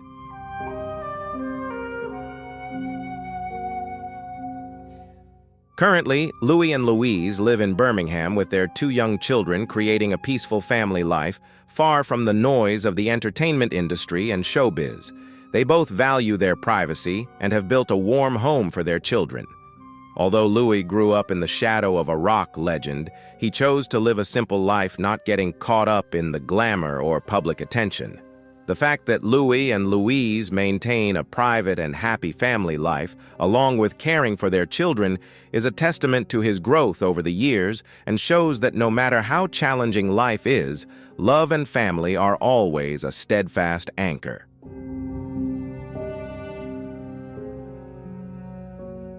Fortunately, Ozzy recovered from the near-fatal accident, and from then on, his relationship with Louis began to mend. After this event, Ozzy and Louie gradually started overcoming the difficulties of the past. In many subsequent interviews, Louie has always spoken with great fondness and appreciation for his family, confirming that he maintains regular contact with his parents and siblings. Despite living in the UK, Louie always makes time to see his family whenever the Osbornes visit. These meetings, though simple, are incredibly important to Louis, as he clearly feels the closeness and love among his family members.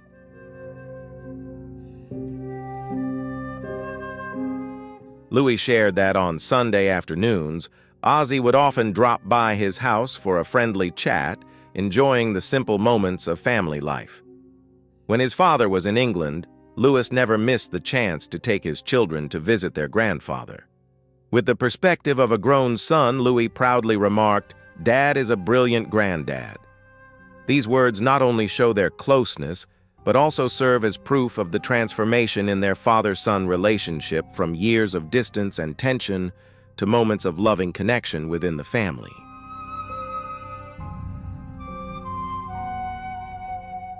Over time, as Ozzy grew calmer with age and sobriety, he gradually became a more reliable father and grandfather, especially for Louie and Jessica.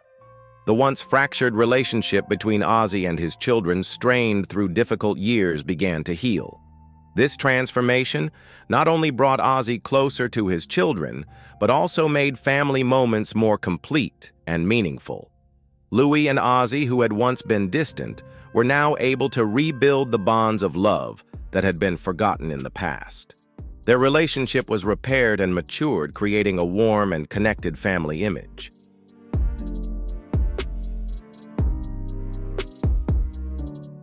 Although Louie never participated in the family's famous reality show, he shared a memorable television moment with his father. In 2009, Louie appeared alongside Ozzy on Ireland's talk show, The Late Late Show. This rare joint appearance demonstrated that Louie has always been an important part of the family's heart, even if MTV viewers rarely saw him. That moment was not just a simple TV appearance, but a testament to the changing father-son relationship where love and closeness replaced previous distance and estrangement.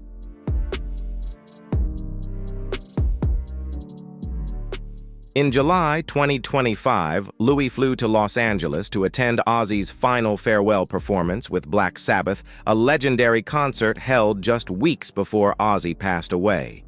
The experience left a deep impression on Louis, who couldn't hold back his emotions. "I cried throughout the show," he shared. It was a profoundly emotional moment for Louie, witnessing his father, an icon etched in rock history, deliver the last performance of his career. Though Louis worried whether Ozzy could complete the show given his battle with Parkinson's disease once Ozzy began to sing, everyone realized one thing: he was still a legendary star, and nothing could diminish his power or influence.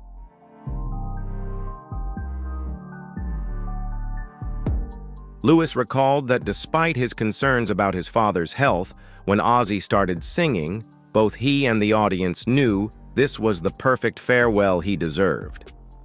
"I just hoped it would be a complete goodbye, and it truly was, Louie wrote on Facebook, affirming how proud he felt of his father. That performance was not only a pinnacle rock concert, but also a deeply meaningful moment in Ozzy's final journey, allowing him to say goodbye to his fans and family in a way only a true legend could.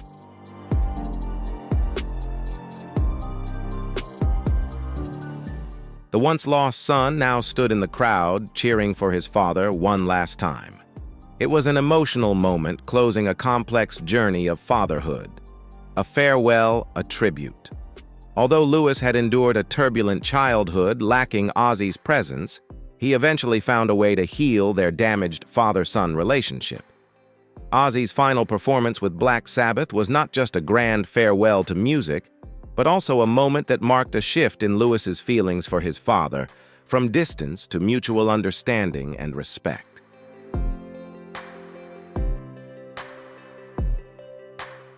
Today, Louie Osborne is 50 years old, living in Birmingham with his family and continuing his music career. He is no longer a controversial name and is not involved in scandals or media noise. Louie chose a simple life with a passion for music and a happy family. Despite being the son of a rock legend, he lives life on his own terms, not letting his father's fame influence his personal path.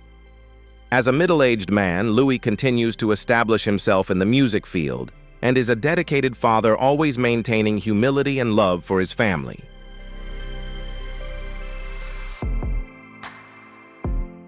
Born on September 2, 1983 in London, Amy Rachel is the eldest daughter of Ozzy and Sharon Osbourne. With a famous family and the reality TV show The Osbournes beginning to attract global attention in 2001, no one expected Amy to choose a completely different path. She was poised to be the next star in the television circus the Osbourne family had created, but Amy decided to refuse the spotlight. When filming for the show began, Amy was just 16 years old and immediately left home to escape the intrusion of the cameras. This decisive action from a teenager rejecting a future of fame was truly a courageous choice, demonstrating her maturity and determination to protect her personal privacy.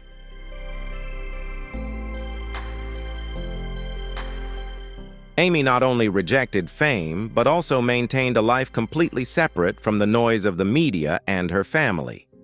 While other members of the Osborne family participated in reality shows and public events, Amy chose to live quietly, staying away from cameras and public attention.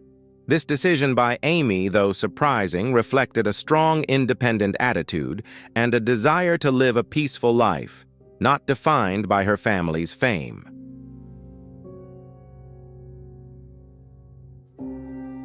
Sharon once admitted that she was heartbroken when Amy decided to leave home because she didn't want to be on the show The Osbournes.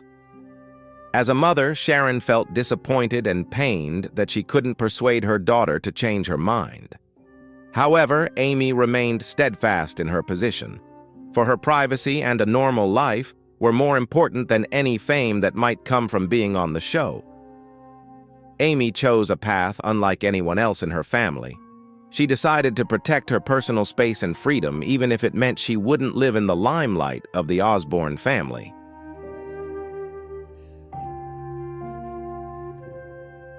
With a rock legend for a father and a media mogul for a mother, maintaining privacy and separation was almost impossible.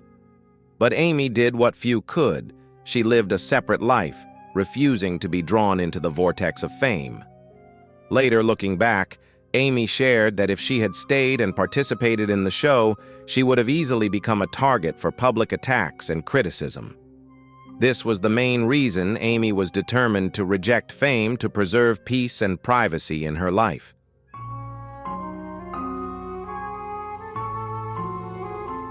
She was still a teenager, still learning to understand herself, and did not want to go through that process in the public eye. Amy also stated that she wanted to protect her two younger siblings, Kelly and Jack, whom she believed were too young to handle the pressure of the media. As her family became a pop culture phenomenon, Amy quietly built her own life. During the era when The Osbournes was MTV's biggest hit show, many people didn't even know what she looked like. Amy was the name that made the public wonder, where is Ozzy's other daughter?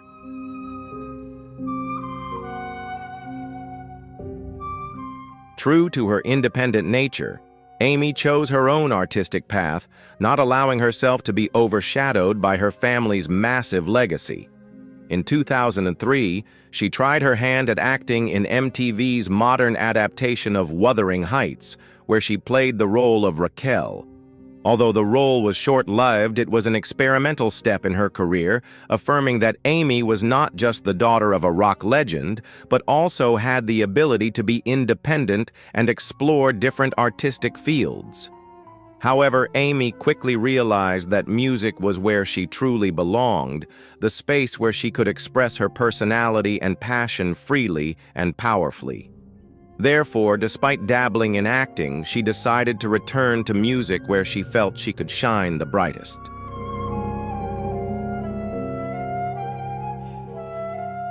With the stage name ARRO, a subtle acronym for her full name Amy Rachel Osborne, she began releasing songs in the synth-pop and alternative rock genres. ARRO's compositions not only showcased her musical talent, but also served as a powerful declaration of her independence. Amy chose to follow her own musical path completely distinct from her father's rock style. She did not rely on her family's fame, but built her music career on her own, creating a unique and personal style. ARRO's synth-pop and alternative rock tracks bear her personal stamp, proving that Amy could stand firm and succeed in the music industry without support from the Osborne name. She has carved out a distinct space for herself in the music industry where she can create freely and express herself without being bound by the expectations or the spotlight of her family. Let's spread the spirit of independence and creativity that Amy Osborne fiercely pursues, a unique sound that's unapologetically original and never a copy. Support ARRO by hitting like, subscribing to the channel, and sharing this video with others.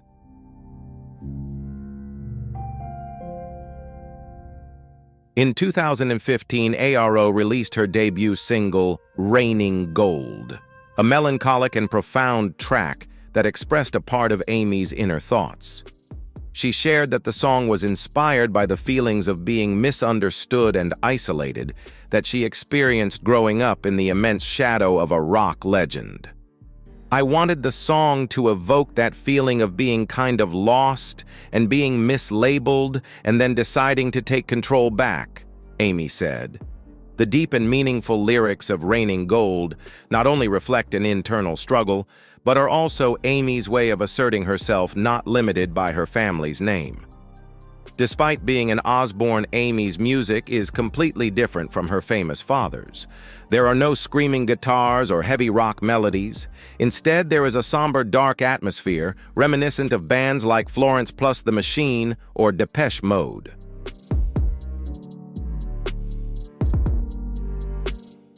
Over the years, Amy has continued to release several singles and an album, gradually building her music career within the indie music community. She has slowly gained recognition for her haunting vocals and sophisticated songwriting, which is completely distinct from her father's shadow. Amy's music not only reflects her talent, but also expresses her unique identity as an Osborne who refused to live under her family's expectations and instead wrote her own unique musical story. Gaining recognition in the indie community is a testament to Amy's effort and passion in building a solid music career, a journey filled with perseverance and pride.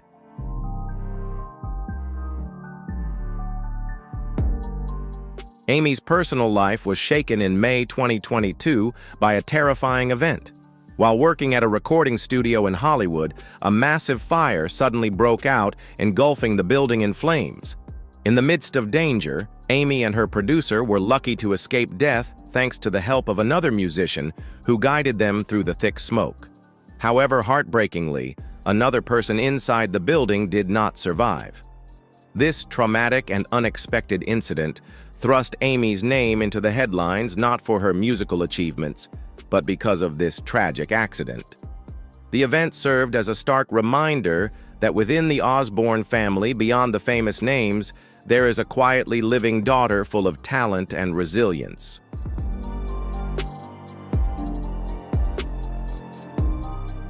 After that shock, Amy recovered her spirit and continued her music career under the stage name ARRO. Despite experiencing such a harrowing event, she refused to let it interrupt her passion and work. At 41 years old, Amy remains private and away from the family's spotlight, quietly building a solid artistic career. This is a remarkable feat, especially considering the overwhelming fame surrounding her family. Though carrying the Osborne bloodline, Amy has chosen to live on her own terms, refusing to let the family's fame define the path she has chosen.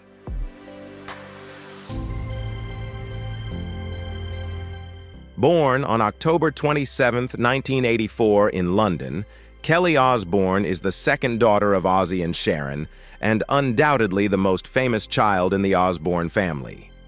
When the Osbournes premiered in 2002, Kelly was only 17 years old, but she immediately captured the public's attention. With her rebellious purple hair, blunt personality, and sharp wit, Kelly quickly became a television sensation. Her natural, humorous presence on the show not only made audiences laugh out loud, but also highlighted the image of a strong, independent young woman, an entirely different model from the traditional celebrity daughter stereotype.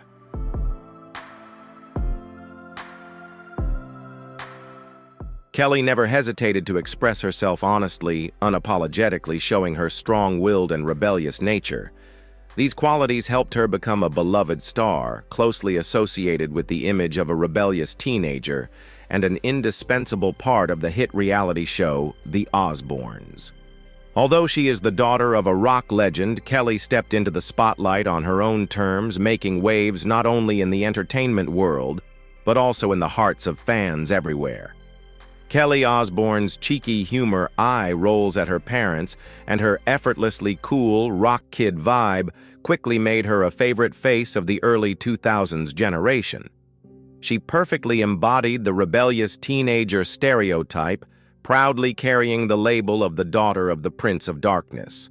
With her blunt personality and fearless antics, Kelly swiftly captured the hearts of audiences and became an icon of rebellion in the entertainment world.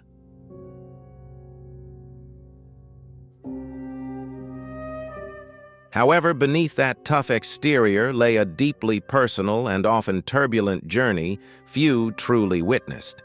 Kelly grew up almost entirely in front of the cameras, with her private life continuously documented and exposed to the public eye. From heated arguments with her brother Jack to family upheavals, and her first steps into music every moment was filmed, leaving no scene unseen. Though seen as a rebellious star, Kelly faced many personal struggles and challenges, none of which she ever had the chance to experience away from public scrutiny. Her story is not just one of defiance, but also a courageous battle with inner conflicts that she bravely overcame.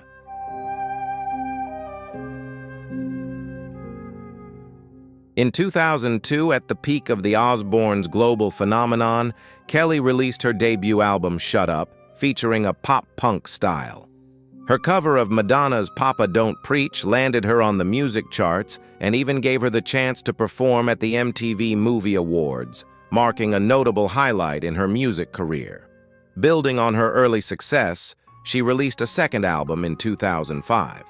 However, her singing career was relatively short-lived. Despite praise for her style and personality, Kelly openly admitted that singing was not her strongest suit. Later, she joked candidly, "I don't have the voice like my dad," showing both self-awareness and humility about her musical talents.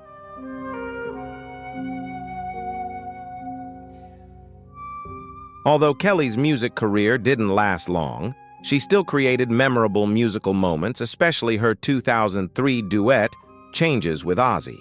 This emotional ballad between father and daughter, the Prince of Darkness and his princess, sang of life's transformations and the ups and downs they both endured. The duet was a major hit in the UK, climbing the charts, and beloved not just for the vocals, but for the heartfelt connection between the two. While music wasn't Kelly's lifelong path, this moment remains one of the most cherished memories in her career, reflecting the special bond she shared with her father.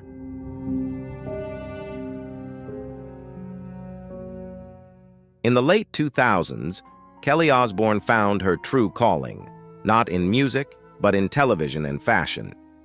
With a sharp wit and a candid communication style, a trait inherited from her mother, Sharon, Kelly quickly established herself as a host and commentator.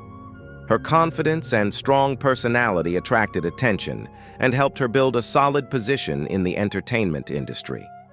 Kelly was unafraid to express herself clearly, becoming a beloved television personality for her frankness and humor.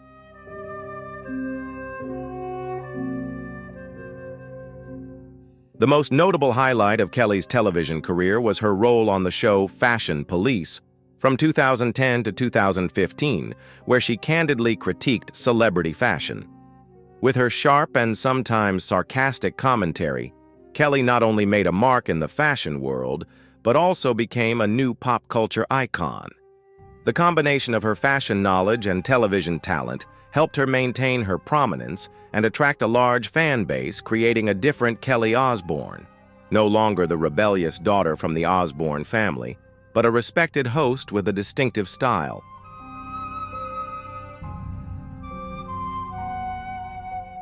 Her bold fashion sense, constantly changing hair, unique style, and outspoken personality made Kelly Osbourne a familiar face on television. She not only made a strong impression on the Osbournes, but also expanded her career into many other fields.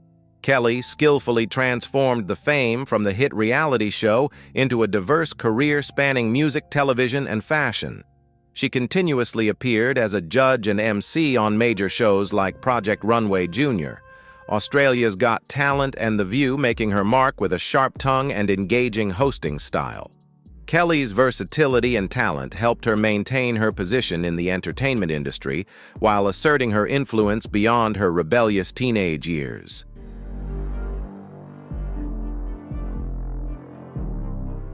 One of the most significant milestones in Kelly's television career was her participation in Dancing with the Stars in 2009. No one expected that the rebellious punk princess of yesterday could shine in a dance competition. Kelly stunned the audience by showcasing her graceful and refined dance skills, making it to the finals and securing third place. This was an impressive transformation. From a rebellious girl with purple hair and playful antics on a reality show, Kelly proved her ability to transcend the daughter of Ozzy image and establish herself as a multi-talented star who could shine in various fields.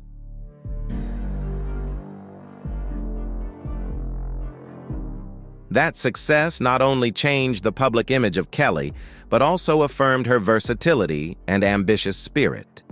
In 2019, Kelly surprised audiences again by participating in The Masked Singer, performing as Ladybug, a mysterious yet captivating character. She even once had her own fashion line and appeared in a few guest roles in films. Behind the spotlight, Kelly faced many internal struggles, especially with addiction and insecurity about her appearance. She revealed that her addiction journey began at age 13 after undergoing tonsil surgery and being prescribed the painkiller Vicodin. Gradually, she fell into drug abuse, something that was somewhat documented in the Osborne show.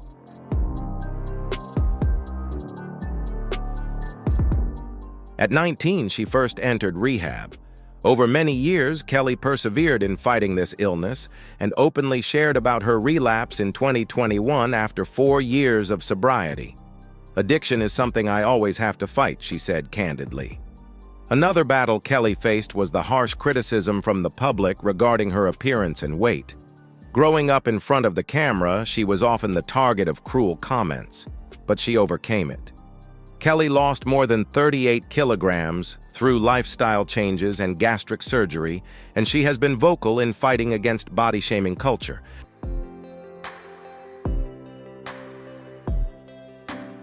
Kelly Osbourne's life turned a new page in 2022 when she publicly confirmed her relationship with Sid Wilson, the masked DJ of the famous metal band Slipknot.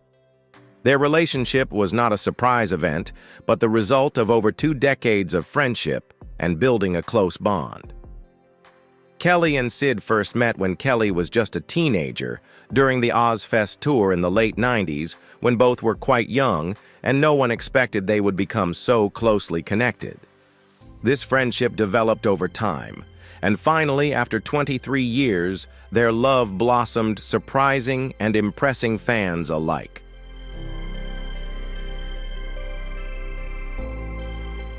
The love story between Kelly and Sid is a testament to patience and the affection that grows from long-term relationships. Although both are famous stars in the music world, they chose to keep their personal lives private and did not rush to reveal their relationship publicly. Their announcement in 2022 marked not only a turning point in Kelly's romantic life, but also an important milestone in her personal growth journey. Their love is not just a romantic story, but also a connection between two people who have supported and understood each other through life's ups and downs.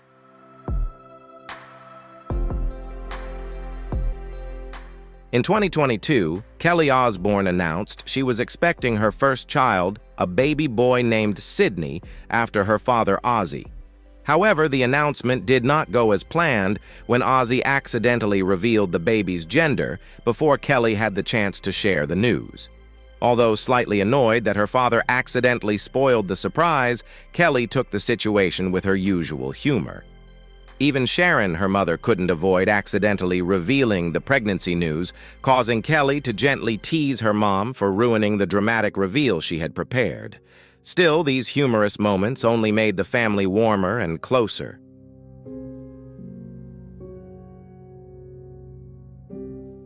Baby Sydney was born in early 2023, bringing overwhelming joy to the entire Osborne family.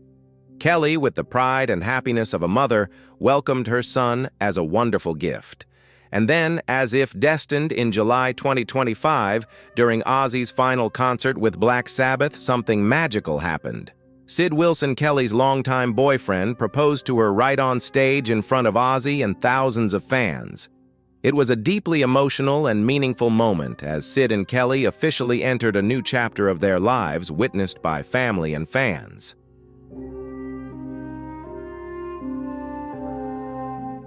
Ozzy playfully interrupted the moment with a humorous remark. "Get away from her. You can't marry my daughter," instantly lightening the mood. He then burst into laughter and gave his blessing to the couple before him, affirming his family's love, albeit mixed with a bit of mischief. The scene was vividly captured.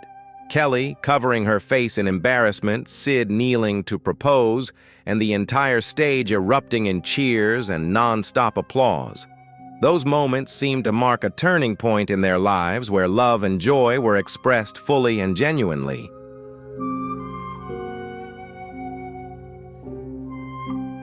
That moment was so wild and perfect, Kelly later shared, as a way to emphasize the natural beauty and intensity of that significant minute.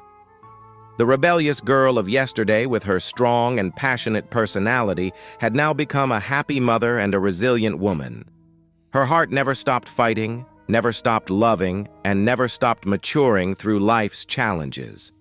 This transformation was not just a personal journey, but also a testament to the inner strength and sincere love that Kelly has always cherished.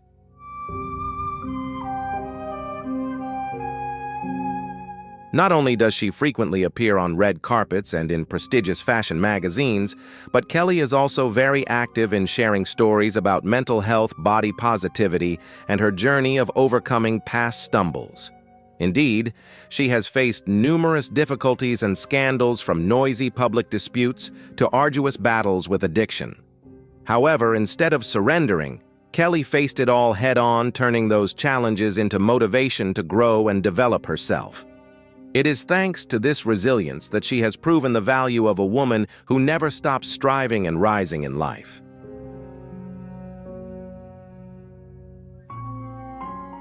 Jack Joseph Osborne, born on November 8, 1985, is the youngest child in the Osborne family. When he first appeared on The Osbournes, Jack was just 16 years old, with a round face, curly, messy hair, and a mischievous personality. As the youngest, he was often the victim of pranks from Ozzy and received lots of pampering from his mother. However, Jack's journey is one of the most remarkable transformations in the family. From a lost, addicted teenager, he became a man of action, a television producer, extreme sports athlete, father of 3, and someone who has been sober for over 18 years.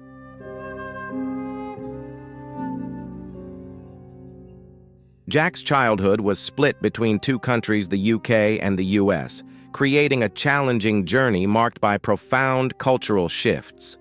When the family moved to California when he was 11, Jack entered a turbulent adolescence where conflicting values and lifestyles overlapped. On television, Jack was portrayed as a rebellious kid in the heart of Hollywood, frequently partying, skipping school, and arguing with his parents. But beneath those glamorous moments was a boy gradually sinking into the darkness of addiction, struggling alone with loneliness and despair that few could see.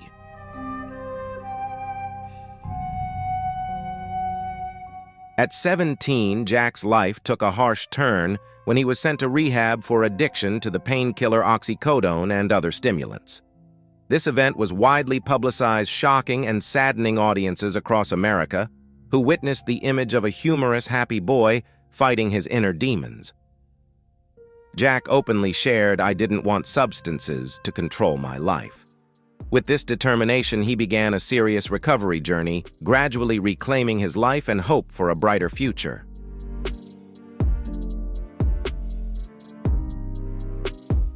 From 2005 to 2009, Jack brought these experiences to television through the show Adrenaline Junkie, documenting his inspiring journey conquering extreme sports challenges.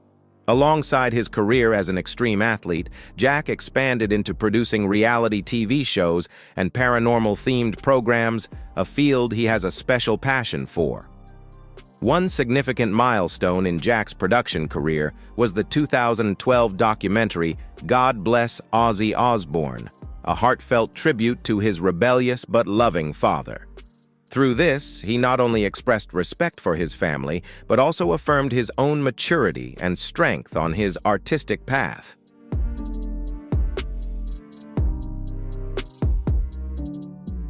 From 2016 to 2018, Jack had the opportunity to join his father in the show Ozzy and Jack's World Detour on the History Channel, a special journey where the father-son duo explored famous historical sites around the world.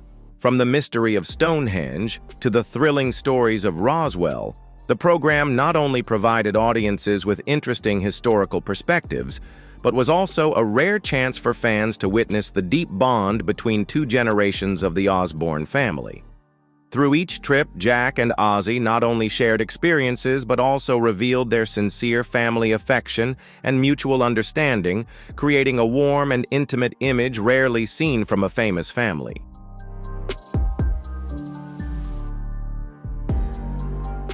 In parallel with participating in the show with his father, Jack also made significant strides in his own career by establishing the company Osborne Media with his sister Amy. The company specializes in producing shows about supernatural phenomena, a field Jack has long been passionate about. In 2019, he began hosting the show Portals to Hell on the Travel Channel, a ghost hunting program that attracted a large audience of mystery and paranormal enthusiasts. From a rebellious boy, Jack Osborne transformed himself into a man who controls his life with reason and passion.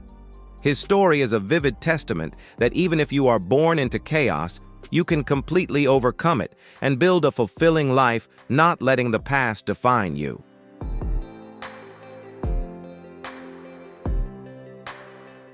Audiences followed Jack as he explored haunted locations with Katrina Weidman on Portals to Hell, where he attempted to gather evidence of supernatural phenomena. With genuine curiosity and a humorous personality, Jack turned the mysterious into a true entertainment experience. He even invited his parents to join in on the spooky fun. In 2020, Jack created the show The Osbournes Want to Believe, where he showed videos of supernatural phenomena to observe Ozzy and Sharon's reactions. Ozzy humorously admitted, "We've become skeptics."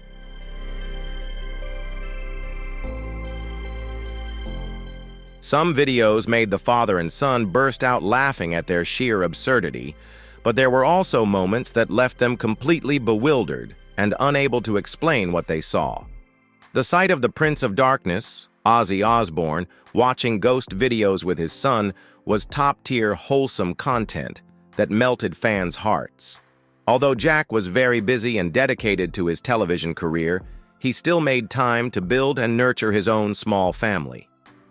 In October 2012, Jack married actress Lisa Stelly in a simple yet meaningful wedding ceremony in Hawaii.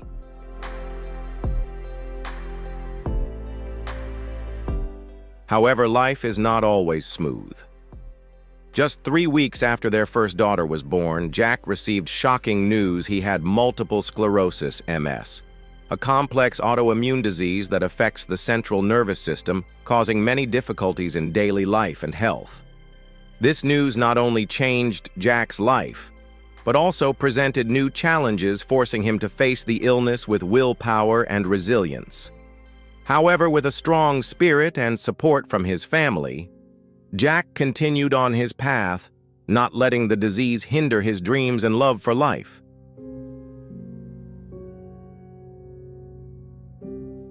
Jack and his then-wife Lisa had 3 lovely daughters born in 2012, 2015, and 2018, named Pearl Clementine Andy Rose and Minnie Theodora, respectively. Their small family was always filled with laughter and warmth, helping to calm the storms Jack had endured. Sharon, Jack's mother, couldn't hide her joy at becoming a grandmother, and once cheerfully declared she would be the grandmother from hell, implying she would spoil and love her grandchildren to the fullest while still retaining the Osborne family's strong personality and distinct style. The moments of Ozzy cuddling his grandchildren, widely shared on social media, warmed the hearts of many fans. The image of a gentle, devoted grandfather with the next generation of the famous family somewhat softened the noisy stories of the past. Through this, people saw the sincere affection and tight bond among the Osborne family members, creating a family picture that was both traditional and unique, full of life and love.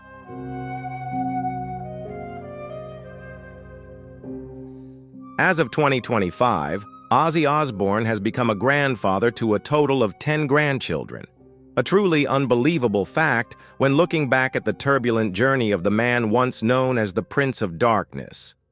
These grandchildren are clear proof of a warm, loving side of Ozzy's life, a stark contrast to his former rebellious and edgy image. Meanwhile, Jack and Ari also quietly held their wedding in 2023, publicly sharing their happiness with fans through a sweet Instagram post. This event marked a new stage of maturity in Jack's life and demonstrated the strong love between the two.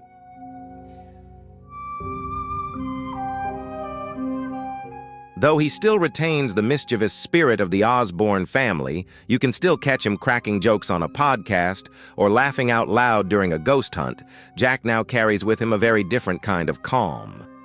Many still believe he's the most clear-headed of Ozzy's children, and perhaps that's absolutely true.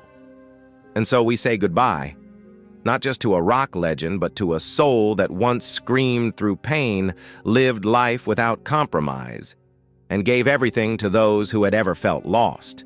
Because Ozzy's legacy isn't just about the chaos and controversies, it's proof that even the most broken souls can make the world shine brighter than when they arrived.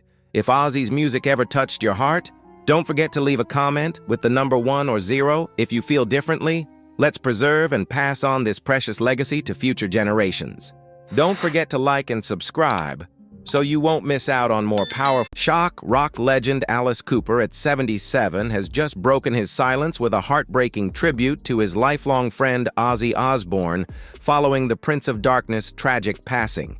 The rock world is reeling, And you won't believe the emotional words Cooper shared about their decades-long bond. Stay tuned as we dive into this stunning moment that's left fans and icons alike in absolute shock. Do you have any special memories tied to Ozzy's music? If you do, drop a 1 in the comments. If not, leave a 0. Now let's get into the video, and don't forget to hit like, subscribe, and ring that bell to support the channel.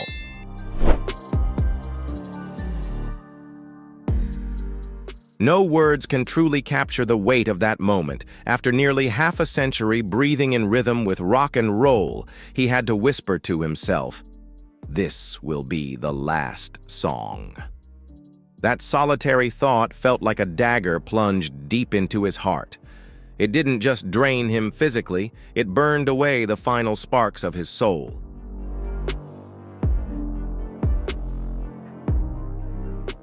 Ozzy Osbourne, the Prince of Darkness, the godfather of heavy metal, the voice behind thousands of rebellious anthems, took his final bow to the deafening roar of tens of thousands of fans. Yet behind the blazing lights and thunderous cheers, a chilling silence had begun to settle, a legend quietly turning the last page of his life's story.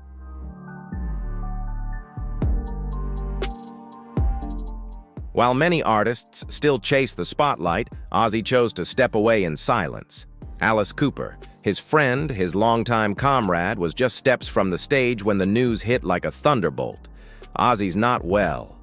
The emotion was so overwhelming it felt as if time stood still. What followed brought even the toughest souls to tears.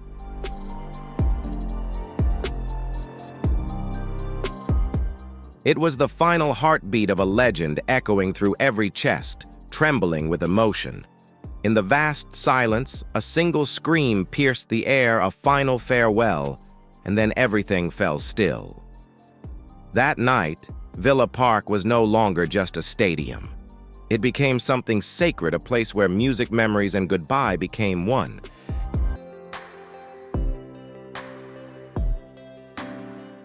Just over 2 weeks before his passing, Ozzy stepped into the spotlight one last time, not as a patient, and certainly not as a fading star, but as a giant, blazing as he always had. The Back to the Beginning show wasn't just a concert. It was a farewell gift he left for the world.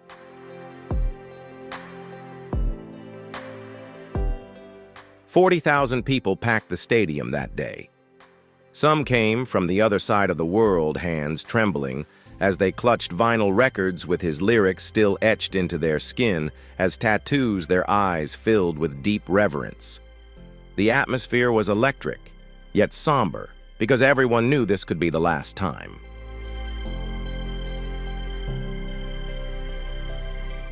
Backstage, Sharon Osborne, his wife, his partner, his quiet commander, pulled off what once seemed impossible, orchestrating a Black Sabbath reunion after 20 years apart. With legendary names like Metallica, Guns N' Roses, and Judas Priest joining the lineup, she moved mountains, even convincing medical teams who had once forbidden Ozzy from ever performing again.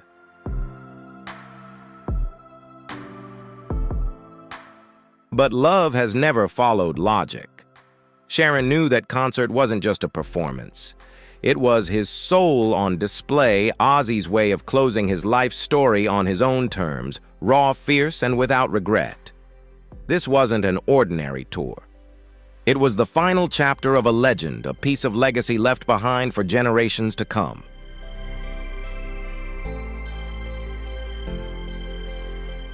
When Ozzy opened with the choked words, "Mama, I'm coming home," his voice was raspy and worn, not perfect but unmistakably his.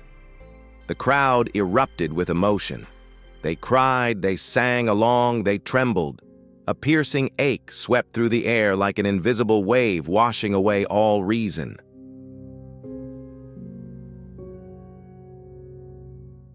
Next came "No More Tears," echoing like a prayer. And finally, "Crazy Train," the anthem of rebellion, gratitude, and unbreakable spirit. Every note was a farewell, every lyric a letter left behind for the world.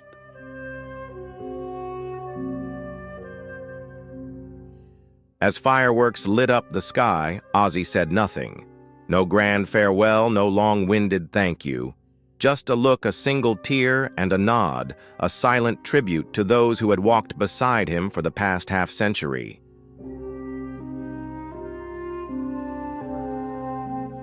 In that silent moment, he said it all. I've come home. I'm ready. And so the Prince of Darkness bowed one final time, not into silence, but into immortality. Across the sea of people, lighters were raised, not phones, but real flames, as if lighting his path to the other side with the fire he carried all his life.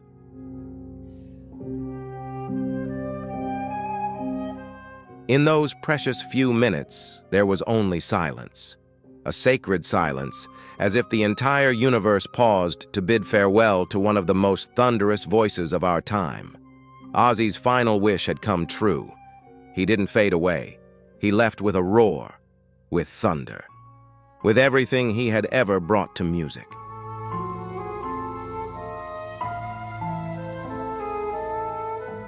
As the final cheers still lingered in the night sky, another raspy voice broke the silence. It was Alice Cooper, the artist, who once made the world shudder with his wild, unsettling presence, now frozen, backstage like stone. I was on my way to the stage when I heard the news. He recalled his voice catching. All I could say was, no way, no theatrics, no rehearsed lines, no grand performance, just raw, honest pain from one legend to another.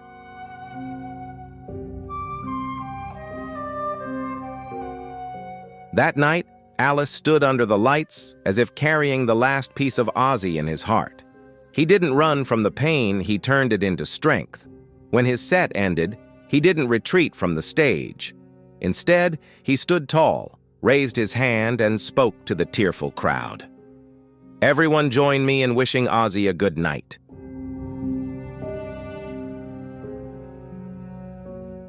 The entire stadium held its breath. And then in a moment no one could script or control, thousands of voices erupted a thunderous chant.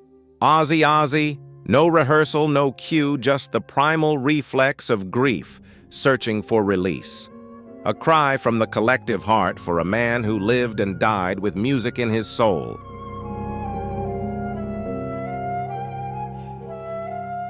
When Ozzy fell, Alice didn't need flowery words. Because how do you describe the loss of someone who helped define an entire genre of music, someone who sang the soundtrack to an era of chaos? He sang beautifully. Alice thought quietly about that final show. No straining, no pretending, he just did it. Just like he always did.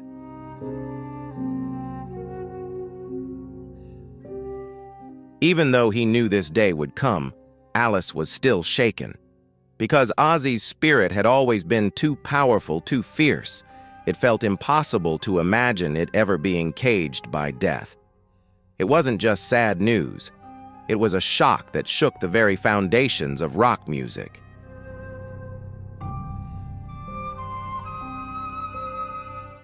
Now the voice that once echoed across stages worldwide has fallen silent. That voice which pierced through the sound barriers of an entire generation now only resonates in memories. Ozzy is no longer here, but the music has never disappeared.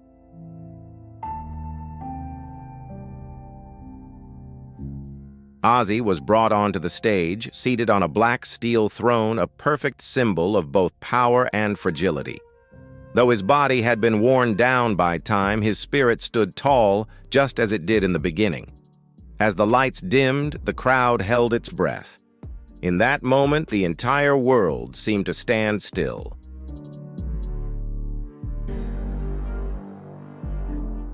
Backstage, Sharon Osborne, the woman who had walked through every high and low with him, stood in tears. She didn't watch her husband fade away in a cold hospital bed, but beneath a blazing sky where music soared in light and reverence. The show ended, but no one left. No one spoke.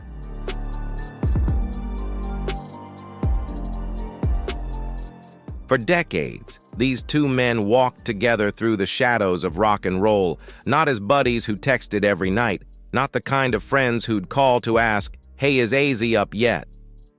Their bond went beyond conventional friendship. It was a deep respect forged in fire, the fire of the stage of chaos of true unrelenting rock.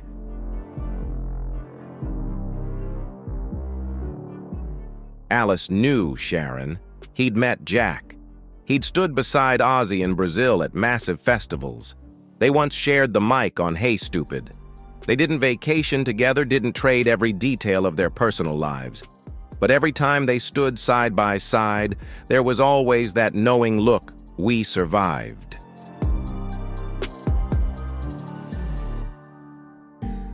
Beneath the blinding lights and the wailing guitars that cried like mourning voices, Alice wasn't just performing. He was hurting. He was grieving. And when he bowed, it was on behalf of millions of broken hearts. No long speech, no crowd-pleasing thank you. Just one name, Ozzy, and a thunderous wave of sound that echoed like a storm, reminding the world that he wasn't just a man. He was a phenomenon, a revolution.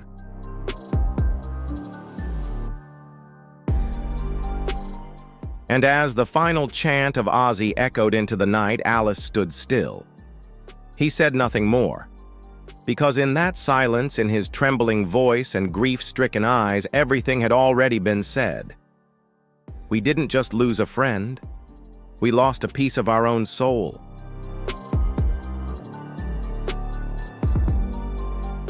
Alice had never called Ozzy her close friend. But every time they ran into each other backstage or in the middle of the chaos of a festival, the hug, the pat on the back, the look, it was unmistakable. "Great to see you, mate." Ozzy smiled his familiar toothy grin.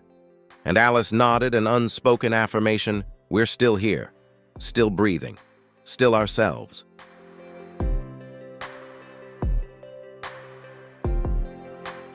They didn't need all-night parties or endless stories. Just a glance, a simple greeting, and that was enough. Between them lay a silent pact. Between two men who had walked through hell, survived, and still sang as if tomorrow would never come.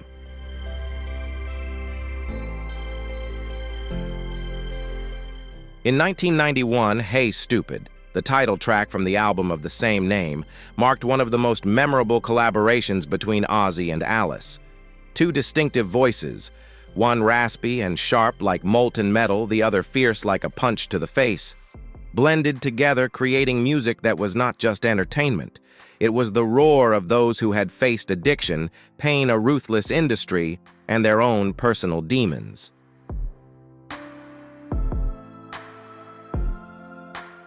For the fans, hearing those two sing together was like lightning striking the same place twice. Unbelievable, irreplaceable, unforgettable. But their connection wasn't confined to the studio. Brazil, where tens of thousands of people seemed to lose their minds to the sound of guitars and the roars of these two legends, stands as the most vivid proof.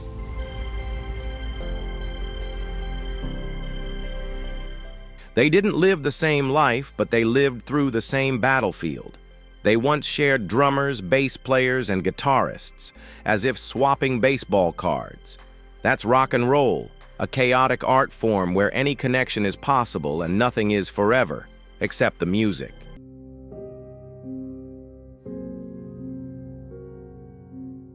Alice remembered Sharon Osborne as a silent warrior, the woman who not only stood behind but also carried Ozzy's legacy on her shoulders. He also remembered Jack, Ozzy's son, and caught a glimpse of a family filled with love amid the chaos, imperfect yet whole.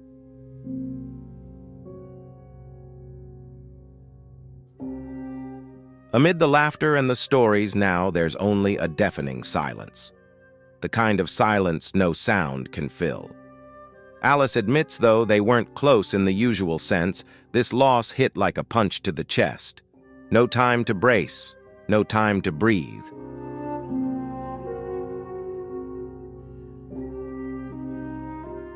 He was a singer for life, Alice said, his voice heavy with nostalgia. Not a singer for money, not for fame. A singer because silence was more painful than any wound. A singer because without singing they would vanish. That was Ozzy. And Alice, too. Two madmen who chose rock and roll over safety, chose a lifestyle that pushed them to the edge but made them immortal. Now one of them sings alone, but the song remains, echoing louder than ever.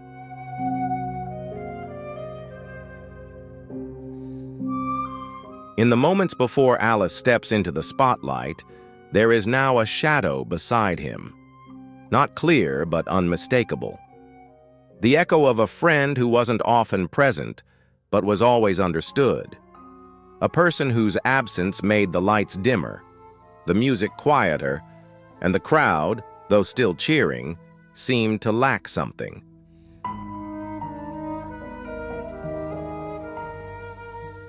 Their friendship didn't need promises or scheduled meetings.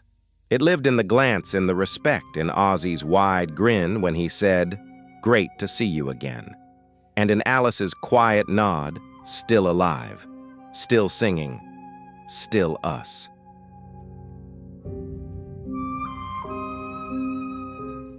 When they happened to run into each other backstage or simply stood side by side amidst the bustle of an event, the warmth in their greetings was unmistakable. "Great to see you, mate," Ozzy would say, his smile as bright as ever. And Alice, with his expression unchanged, would nod in response as if to say, "Still standing here, still breathing, still us." A silent pact between two icons, two men who had endured great trials and still sang with unwavering strength.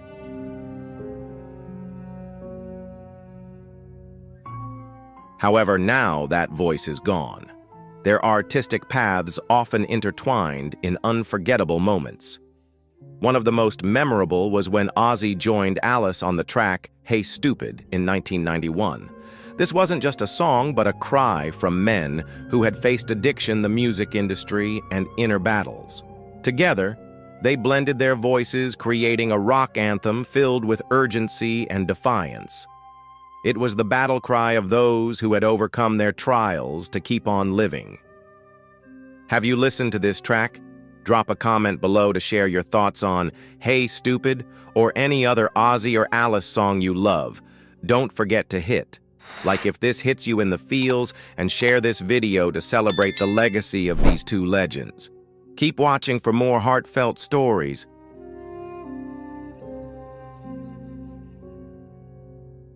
But the power of this music goes beyond the melodies. It's the unbreakable bond between Ozzy and Alice, a powerful connection that was clearly evident in their performances in Brazil. The stadium resonated with every word, every beat, with Ozzy and Alice leading tens of thousands in unison. It was an era neither of them would ever forget. They may not have lived together, but they shared the same musical battlefield, fighting side by side to bring their songs to the fans.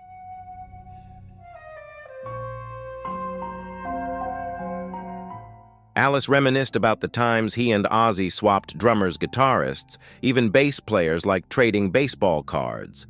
It was the beautiful chaos of rock music where everything was interconnected. Alice understood Sharon Osborne not just through what Ozzy shared, but through the love she showed him. Behind the stage lights was a loving family, sometimes chaotic but always united.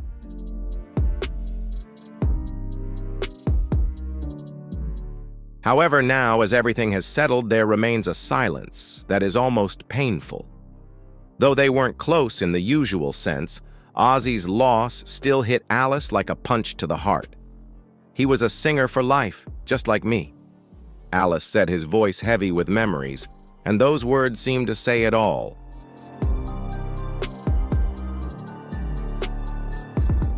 A singer for life isn't driven by fame or money. It's someone who lives for the music, standing firm amidst life's harshest challenges. Whether it's addiction, loss, betrayal, or illness, that person rises every night to sing. Ozzy was like that. Alice is too. They chose music over everything, and in doing so became immortal. Now one of them sings alone.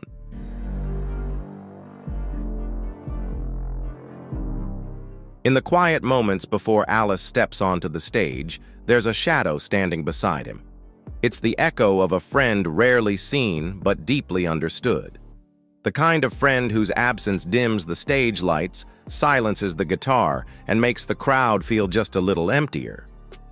But in the end, their connection wasn't about permanence. It was about truth forged through shared battles, shared moments, and the raw realities that few truly understand. Only those who live a lifetime know what it takes to stand firm, to scream into the void. Alice, with a heart weighed down, no longer screams for himself alone, but for Ozzy as well. There are voices that transcend time, burning bright and consuming all. Ozzy Osbourne was one of those fiery voices.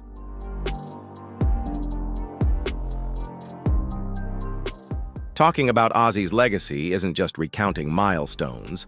It's stepping into the storm of rebellion, resilience, and an unrelenting sound. His story began far from the stage or fame.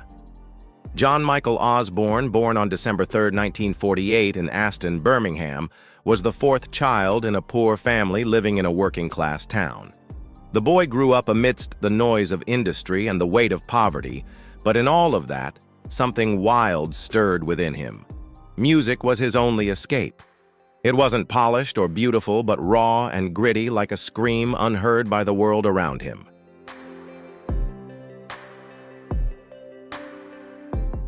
In 1968, Ozzy, along with Tony Iommi Geezer Butler and Bill Ward, formed Black Sabbath, not just creating a band, but also a new genre of music. With their debut album in 1970, the world heard a completely new sound for the first time. The deep, mournful chords and Ozzy's haunting voice echoed like a warning from another world. They called it heavy metal, but for many it felt more like the truth. That voice was untrained.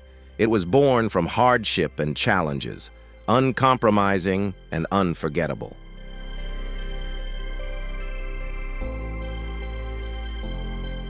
However, Ozzy's journey wasn't paved with platinum alone. Fame came quickly, but so did its demons. By the late 70s, Ozzy was fired from Black Sabbath due to substance abuse. Many believed his career was over, but Ozzy came back stronger than ever. Alongside Sharon, his wife and manager, Ozzy launched his challenging solo career and continued to shape his legendary status. Songs like Crazy Train, Mr. Crowley, No More Tears, and Mama, I'm Coming Home weren't just music. They were indelible marks in the history of rock.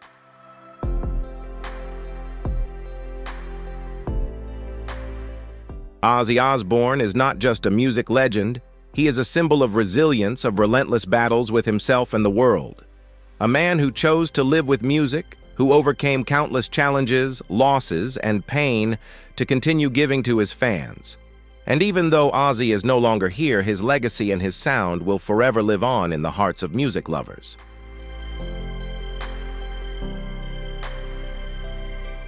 They were battle cries, powerful, yet fragile screams reaching into the rawest parts of the listener's soul through generations. Ozzy's voice wasn't just fierce, it touched upon vulnerability, creating a presence on stage that was indispensable. Full of surprises, explosive and sometimes excessive, but never fake. Behind the dramatic performances, the moments that sent chills down your spine, was a true artist, pouring every ounce of his being into each moment. Every scream, every stumble, every encore was genuine and filled with emotion.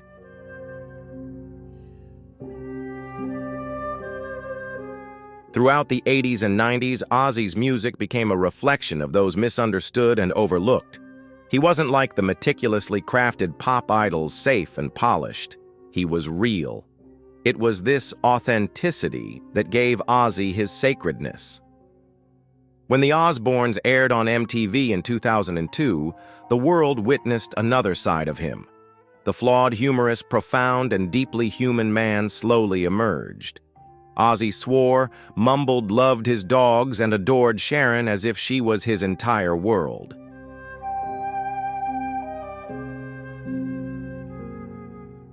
Ozzy has struggled with tremors and memory loss, but even so, he remains a resilient figure.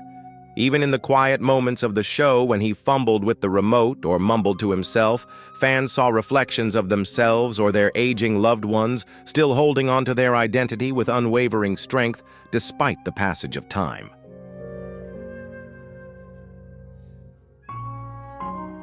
Despite his health deteriorating from Parkinson's disease, spinal surgery, and infection-related issues, Ozzy never gave up on his dream. He reluctantly canceled tours, but always held on to the hope of singing one more time. The last 4 years have been hell on earth for me. My health has gotten really bad, but I won't let that pain define who I am, Ozzy once said. Music still ran through his veins.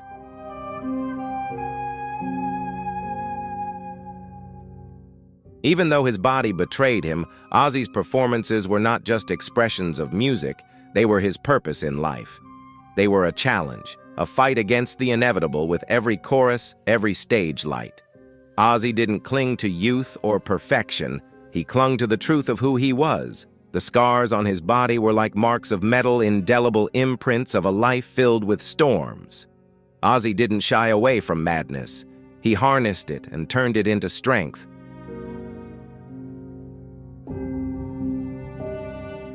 And through decades of chaos, Ozzy forged an unbreakable connection with his fans. His lyrics became a lifeline. His concerts weren't just performances, they were communion. Fans didn't just cheer, they cried, confessed, and screamed alongside him. Because Ozzy didn't sing from above. He sang from beside us, from the shadows, from the edge of the cliff, from the heart of the fire.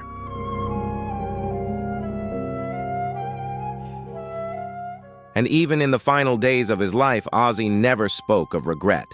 He only spoke of one last dream to return to Birmingham and sing not as a patient, but as a performing artist. That dream became a reality despite every obstacle through tears, resilience, and unyielding willpower. Ozzy didn't let death take away his microphone, and with it the final echo of everything he had fought for. Ozzy's legacy isn't found in gold records or magazine covers. His legacy is in the music, in the moments when he lived truthfully, sang with heart, and never gave up.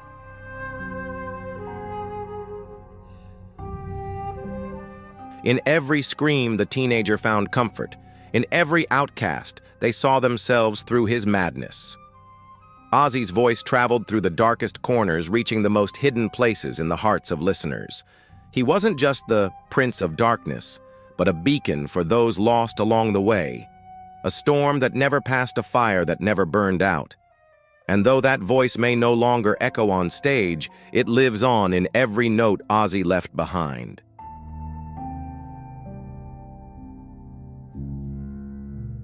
Ozzy didn't just create music. He wrote history with his blood, sweat, and soul. And we, the music lovers, will never hear silence the same way again. Because now we understand that even silence can echo like Ozzy. In every crackling sound of a vinyl, in every tattoo bearing his name, in every tear shed on a bed or on stage, Ozzy remains unyielding, still pushing through.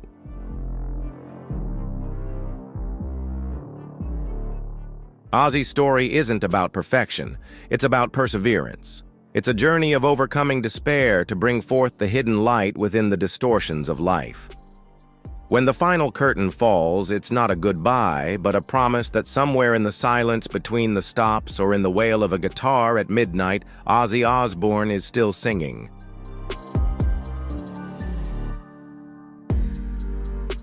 In the final sunset of that extraordinary journey, as the stage lights dimmed and the voice that once shook arenas grew weaker, the world witnessed a transformation deeper than any encore.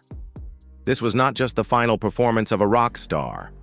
It was the painful chapters of a man who had given everything to music, to chaos, and to those who found themselves in the magnificent rubble of his legacy.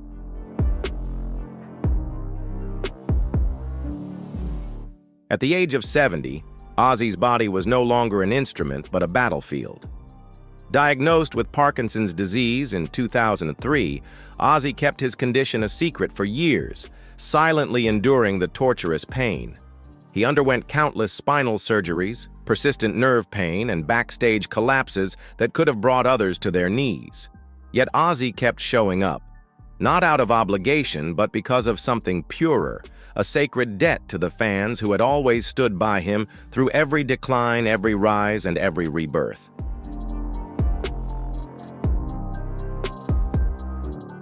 Ozzy's final act of rebellion didn't unfold in the thunderous roar of arenas, but in the fragile stillness of vulnerability.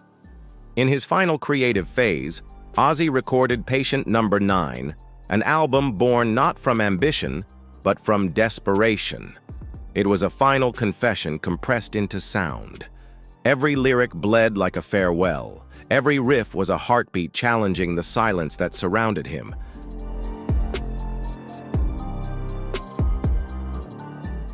Ozzy once admitted, "I'm not afraid of death, I'm afraid of not being remembered." The recording sessions were truly exhausting. Ozzy sat and sang his hand, gripping the microphone stand like a lifeline to his own existence. Producers recall moments when he could barely finish a track without breaking down in tears. Yet Ozzy kept singing. For the music for life, and for the fans who had always stood by him throughout his difficult journey.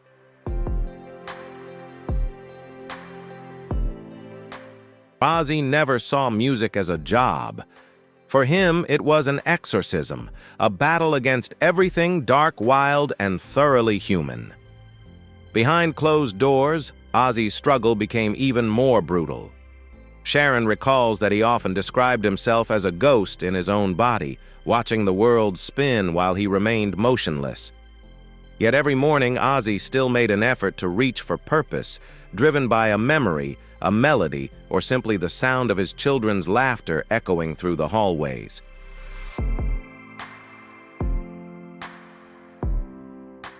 Ozzy never sugarcoated his past. In his final interviews, he laid everything bare, the addictions, the failures, and the image of the father he had always longed to be.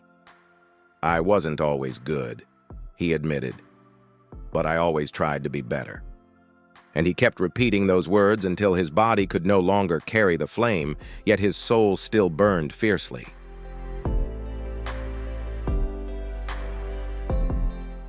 As his time grew shorter and hospital visits more frequent, family became his steadfast anchor. Jack Kelly and Amy read him letters from fans filled with stories of survival and gratitude. Sharon never left his side. Her voice was the last thing he heard each night, whispering truths meant only for them. And then silence.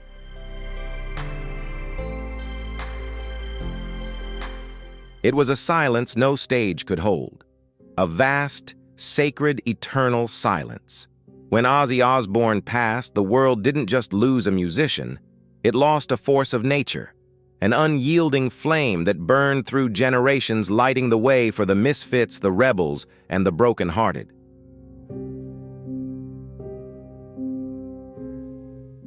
Ozzy's anguish became our anthem, his chaos, our clarity.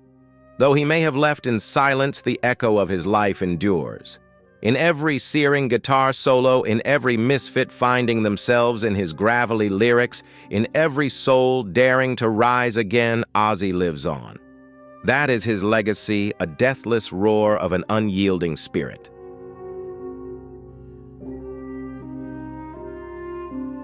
Behind every note he strained to sing, there was a soul holding it all together.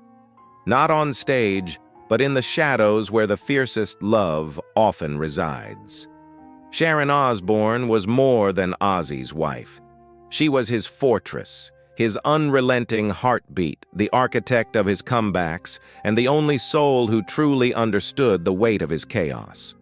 Through blood-soaked tours and sleepless interventions, through whispered prayers in ICU rooms and backstage rituals, before every show, Sharon was always there.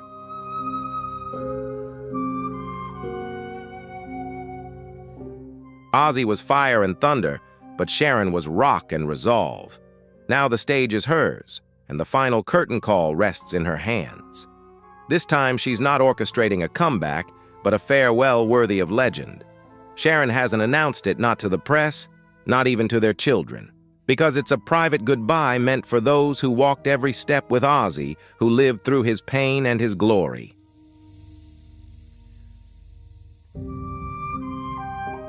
Sharon didn't just carry the plan. She held it like a sacred flame, shielding it from doubt and fear. Doctors scoffed, friends pleaded, and Ozzy himself protested. Weakened by illness and the brutal years, hope seemed snuffed out. "I can't, Sharon. I'm not anyone anymore," Ozzy whispered in despair. But Sharon, unwavering, replied with steely resolve, "You're still Ozzy, and the world still needs to hear you roar."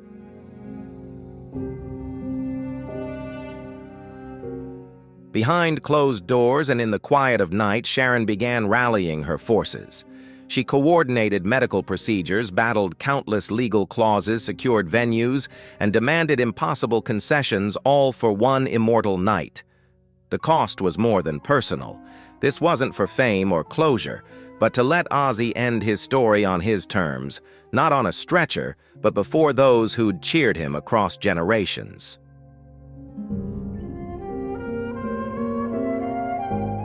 In quiet rehearsals, as Ozzy winced with each note, Sharon stayed by his side, kneeling and whispering, "Just sing what you can." As his lungs faltered, she stood firm in the silence between words, knowing those moments were the music. When his hands couldn't grip the mic, she held them, holding faith that had carried them both.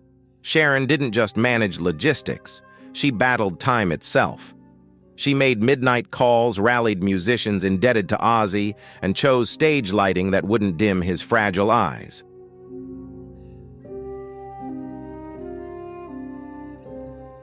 Sharon curated every firework, every camera angle, as if they were hymns for the departed. Deep down, she knew this performance was more than a goodbye. It was Ozzy's final defiance against fate, a scream into the void, a promise that even legends don't fade. The lights blazed across the night sky.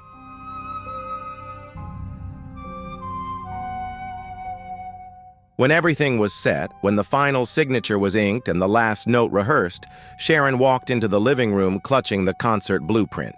She didn't cry or plead. She simply laid it before Ozzy and said, "July 5th, your stage, your city, your name in lights. One last time."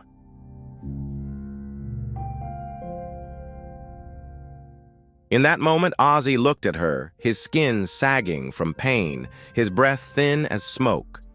He smiled not out of joy, but resolve. Because the woman he trusted most had done the impossible. She didn't save his life. She saved his ending. This wasn't just a concert. It was a resurrection born of love.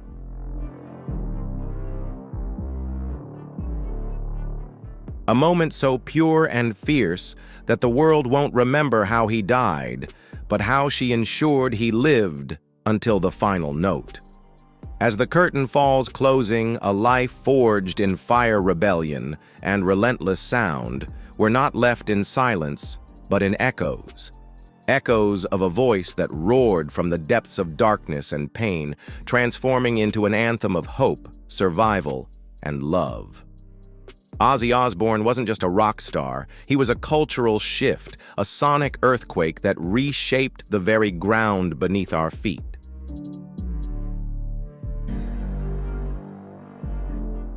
And after his passing, we don't just mourn his music. We mourn the loss of a raw, unapologetic presence.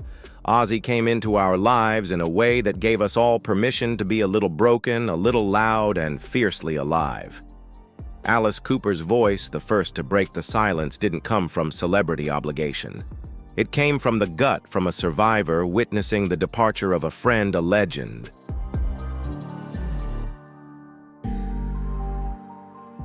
At 77, Alice didn't deliver a rehearsed eulogy. He brought truth, grief, and reverence. He showed us that even legends have heroes, and even the mightiest voices can tremble when history closes. The bond between Ozzy and Alice wasn't built on weekly calls or family dinners. It was forged through decades of shared stages, shared struggles, and a shared resolve not to let the world silence them. Alice's call to the crowd to say goodnight to Ozzy wasn't just a tribute. It was a passing of the torch, a reminder that though a voice may fade, the spirit behind it lives on in every note we carry forward.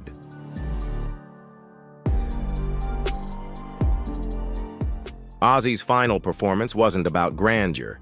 It was about resilience. Every note he sang in the concert's closing was a battle cry against the inevitable. His voice, though faded, still carried meaning. He didn't want pity. He didn't want tears. He wanted to roar, to stand before his fans one last time, not as a patient, but as a legend refusing to go quietly.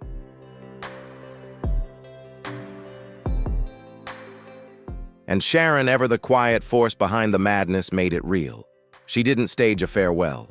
She staged a resurrection. And in doing so, she gave the world something that will outlast us all, a moment of truth, defiance, and unforgettable love. Now, as we stand on the edge of the void Ozzy left behind, we must ask ourselves, what do we do with that silence? Do we retreat into nostalgia, or do we raise our voices to honor him? Because Ozzy wasn't just entertainment, he was connection.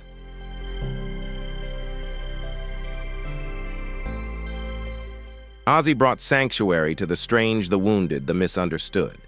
He showed us that even in madness there's magic. Even in chaos there's creation. And even in the darkest corners of the soul, there's music waiting to be unleashed. This isn't just the end of Ozzy's story, it's the beginning of his legend.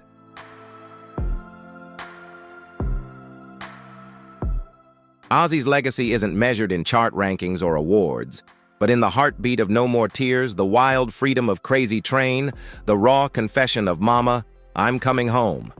His voice will live on in guitar riffs, vinyl grooves, late-night drives, and stadium echoes, and yes, in the trembling voice of Alice Cooper, who now sings a little lonelier just like the rest of us.